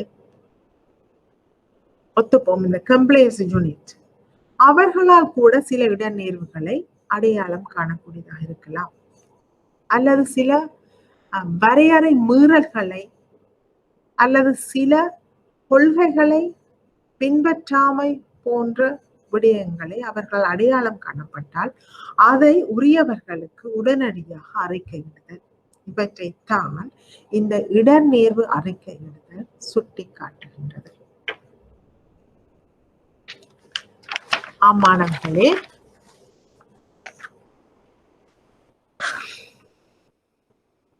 இறுதியாக நாம் இடர்நேர்வு முகாமைத்துவத்திற்கு பொறுப்பாக உள்ள குழுக்களை பற்றி பார்ப்போம். அதாவது இந்த ரிஸ்க் மேனேஜ்மெண்ட்டுக்கு எந்தெந்த கமிட்டிஸ் ரெஸ்பான்சிபிள் ஆக இருக்குதுன்னு பார்ப்போம். இதில் பிரதான பங்கு வகிக்கின்ற ஆக உயர் மட்டம், ஒரு ஹைராக்கியை பார்த்தால் அங்க டாப் உயர் மட்டத்துல காணப்படுவது இந்த இயக்குனர் சபை, போர்ட் ஆஃப் டைரக்டர்ஸ் என்று சொல்லுவோம். அந்த ஒரு நிறுவனத்தின் அதன் ஆளுமை, அதன் ஆளுகையை ஆக உச்ச மட்டத்தில் பொறுப்பாக நிர்வகிக்கின்றதுதான் இந்த இயக்குனர் சபை. இந்த இயக்குனர் சபையில் பல இயக்குனர்கள் இருப்பார்கள்.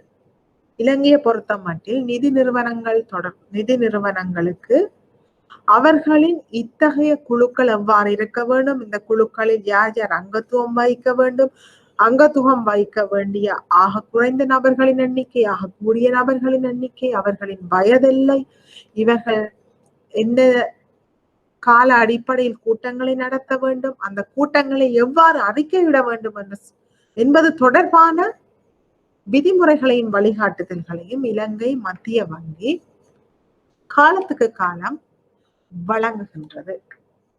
உதாரணமாக இந்த இயக்குனர் சபைக்கு ஒருவர் பொறுப்பாக இருப்பார், அவர்தான் நாங்கள் சேர்மன் என்று சொல்லுவோம். அதை விட டிரெக்டர்ஸ், இயக்குனர்கள், இவர்கள் சுயாதீனமான மற்றும் சுயாதீனமற்ற இயக்குனர்கள், இண்டிபெண்டன்ட் டிரெக்டர்ஸ் மற்றும் டிபெண்டன்ட் டிரெக்டர்ஸ் என்று சொல்லி வெவ்வேறு வகையான இயக்குனர்களும் காணப்படுவார்கள். அதாவது நிறுவனத்துக்கு உள்ள அங்கத்தவர்கள் இயக்குனர்களாக இருப்பார்கள், அவர்கள் சுயாதீனமற்ற இயக்குனர்கள் என்றும், நிறுவனத்துக்கு வெளியே உள்ள ஆலோசகர்களாக சில எக்ஸ்பர்ட்ஸும் இயக்குனர்கள் சபையில் இயக்குனர்களாக காணப்படுவார்கள். அதற்கு அடுத்த படியாக கணக்காய்வு துணை இயக்குனர் சபை காணப்படுகின்றது. இது போர்ட் ஆடிட் சப் கமிட்டி. இவர்களுக்குத்தான் உள்ளக கணக்காய்வாளர்கள், இந்த இன்டர்னல் ஆடிட்டர்ஸும் வெளியக கணக்காய்வாளர்கள் எக்ஸ்டர்னல் ஆடிட்டர்ஸும் அறிக்கையிடுவார்கள். மேலும் காலத்துக்கு காலம் எக்ஸ்டர்னல் ஆடிட்டர்ஸ், வெளியக கணக்காய்வாளர்களை தெரிவு செய்தல், அவர்களுடைய கொடுப்பனவுகளை வழங்குதல் போன்ற பல்வேறு விடயங்களை தீர்மானிப்பவர்களும் இந்த போர்ட் ஆடிட் சப் கமிட்டியின் பொறுப்பாக இருக்கின்றது. அடுத்ததாக போர்ட் ரிஸ்க் சப் கமிட்டி. இது இடர்நேர்வு துணை இயக்குனர் சபை. இவர்கள் தான் நிறுவனத்திற்குள் ஏற்படுகின்ற இடர்நேர்வுகளை மேற்பார்வை செய்வதற்கு பொறுப்பாக காணப்படுவார்கள். குறிப்பாக இந்த 2ஆம் கட்ட பாதுகாப்பின் கீழ் உள்ள முகவர்கள், அந்த பிரிவினர் இந்த குழுவிற்கு தமது அறிக்கையினை செலுத்துவார்கள். அதற்கு அடுத்ததாக கிரெடிட் கமிட்டி, கொடுகடன் சபை. இவர்கள் தான் கடன்கள் தொடர்பான மதிப்பீடுகளை மேற்பார்வை செய்தல், கடன்கள் தொடர்பான தீர்மானங்களை எடுப்பதற்கு பொறுப்பாக காணப்படுவார்கள். இதற்கு மேலதிகமாக சொத்து மற்றும் பொறுப்பு குழு.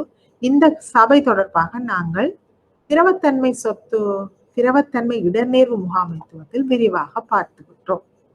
அதற்கு அடுத்ததாக இந்த முதலீட்டு சபை, அதாவது இன்வெஸ்ட்மெண்ட் கமிட்டி காணப்படுகின்றது. இந்த இன்வெஸ்ட்மெண்ட் கமிட்டிக்கு நாளாந்த முதலீடுகளை செய்கின்ற நிறுவனங்களும் 2ஆம் கட்டத்தில் இந்த முதலீட்டு நிறுவனங்களுக்கு வழிகாட்டுதலை வழங்குகின்ற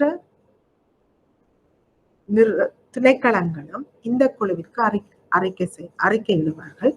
இந்த குழு அந்த திணைக்களங்கள் செய்யப்படுகின்ற முதலீடுகள், அந்த முதலீட்டு கொள்கைகள் சரியான முறையில் இருக்கின்றனவா, ஏதாவது வரையறைகள் மீறப்பட்டிருக்கின்றனவா, அதற்கான காரணங்கள் என்பது தொடர்பான மேற்பார்வையை வழங்குதல், ஆலோசனையை வழங்குதல் என்பனவற்றிற்கு பொறுப்பாக இருக்கின்றன. இவை எல்லாவற்றிற்கும் வாய்ப்பளிப்பதற்காக அல்லது வசதிப்படுத்துவதற்காக இந்த தகவல் தொழில்நுட்ப வழிகாட்டும் குழு, ஐடி ஸ்டீரிங் கமிட்டி பொறுப்பாக இருக்கின்றது. ஆகவே நல்லது மாணவர்களே, நாம் இன்று கற்றுக்கொண்ட விடயங்களை மீளாய்வு செய்வோமே ஆனால், முதலாவதாக நாம் 3 அடுக்கு பாதுகாப்பு மாதிரி என்றால் என்ன என்று பார்த்து கொண்டோம். இந்த 3 அடுக்கு பாதுகாப்பு மாதிரியின் கீழ் 1ஆம் கட்ட பாதுகாப்பு, 2ஆம் கட்ட பாதுகாப்பு, 3ஆம் கட்ட பாதுகாப்பு என்றால் என்ன, நிதிசார் நிறுவனங்களினால் சந்தையில் எதிர்கொள்கின்ற இடர்நேர்வுகள் என்ன, குறிப்பாக கொடுகடன் இடர்நேர்வு, திரவத்தன்மை இடர்நேர்வு, சந்தை இடர்நேர்வு என்பன பற்றியும், இத்தகைய இடர்நேர்வுகளை நிதிசார் நிறுவனங்கள் எவ்வாறு சமாளித்துக் கொள்ளலாம் என்பன பற்றியும், இத்தகைய இடர்நேர்வுகளை எவ்வாறு மதிப்பீடு செய்து கொள்ளலாம் என்றும் பார்த்தோம். அதற்கு மேலதிகமாக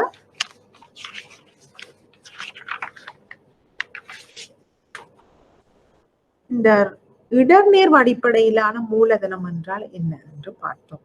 மேலும் இந்த இடர்நேர்வுகளை மதிப்பீடு செய்தல் அல்லது முகாமைத்துவம் செய்வது எவ்வகையான அறிக்கையிடலை நிறுவனங்கள் மேற்கொள்ள வேண்டி இருக்கின்றன என்பது பற்றியும் பார்த்தோம். இது எல்லாவற்றுக்கும் மேலதிகமாக இறுதியாக நாங்கள் இடர்நேர்வு முகாமைத்துவத்துக்கு பொறுப்பாக உள்ள குழுக்கள் பற்றி கலந்துரையாடினோம். நல்லது மாணவர்களே, இன்று கற்ற விடயங்கள் உங்களுக்கு மிகவும் பிரயோசனமாக இருக்கும் என்று நான் நினைக்கின்றேன். இதுவரை நேரமும் பொறுமையாக இருந்து இக்கற்றலில் ஈடுபட்ட மாணவர்கள் அனைவருக்கும் எனது மனமார்ந்த நன்றிகள். நன்றி.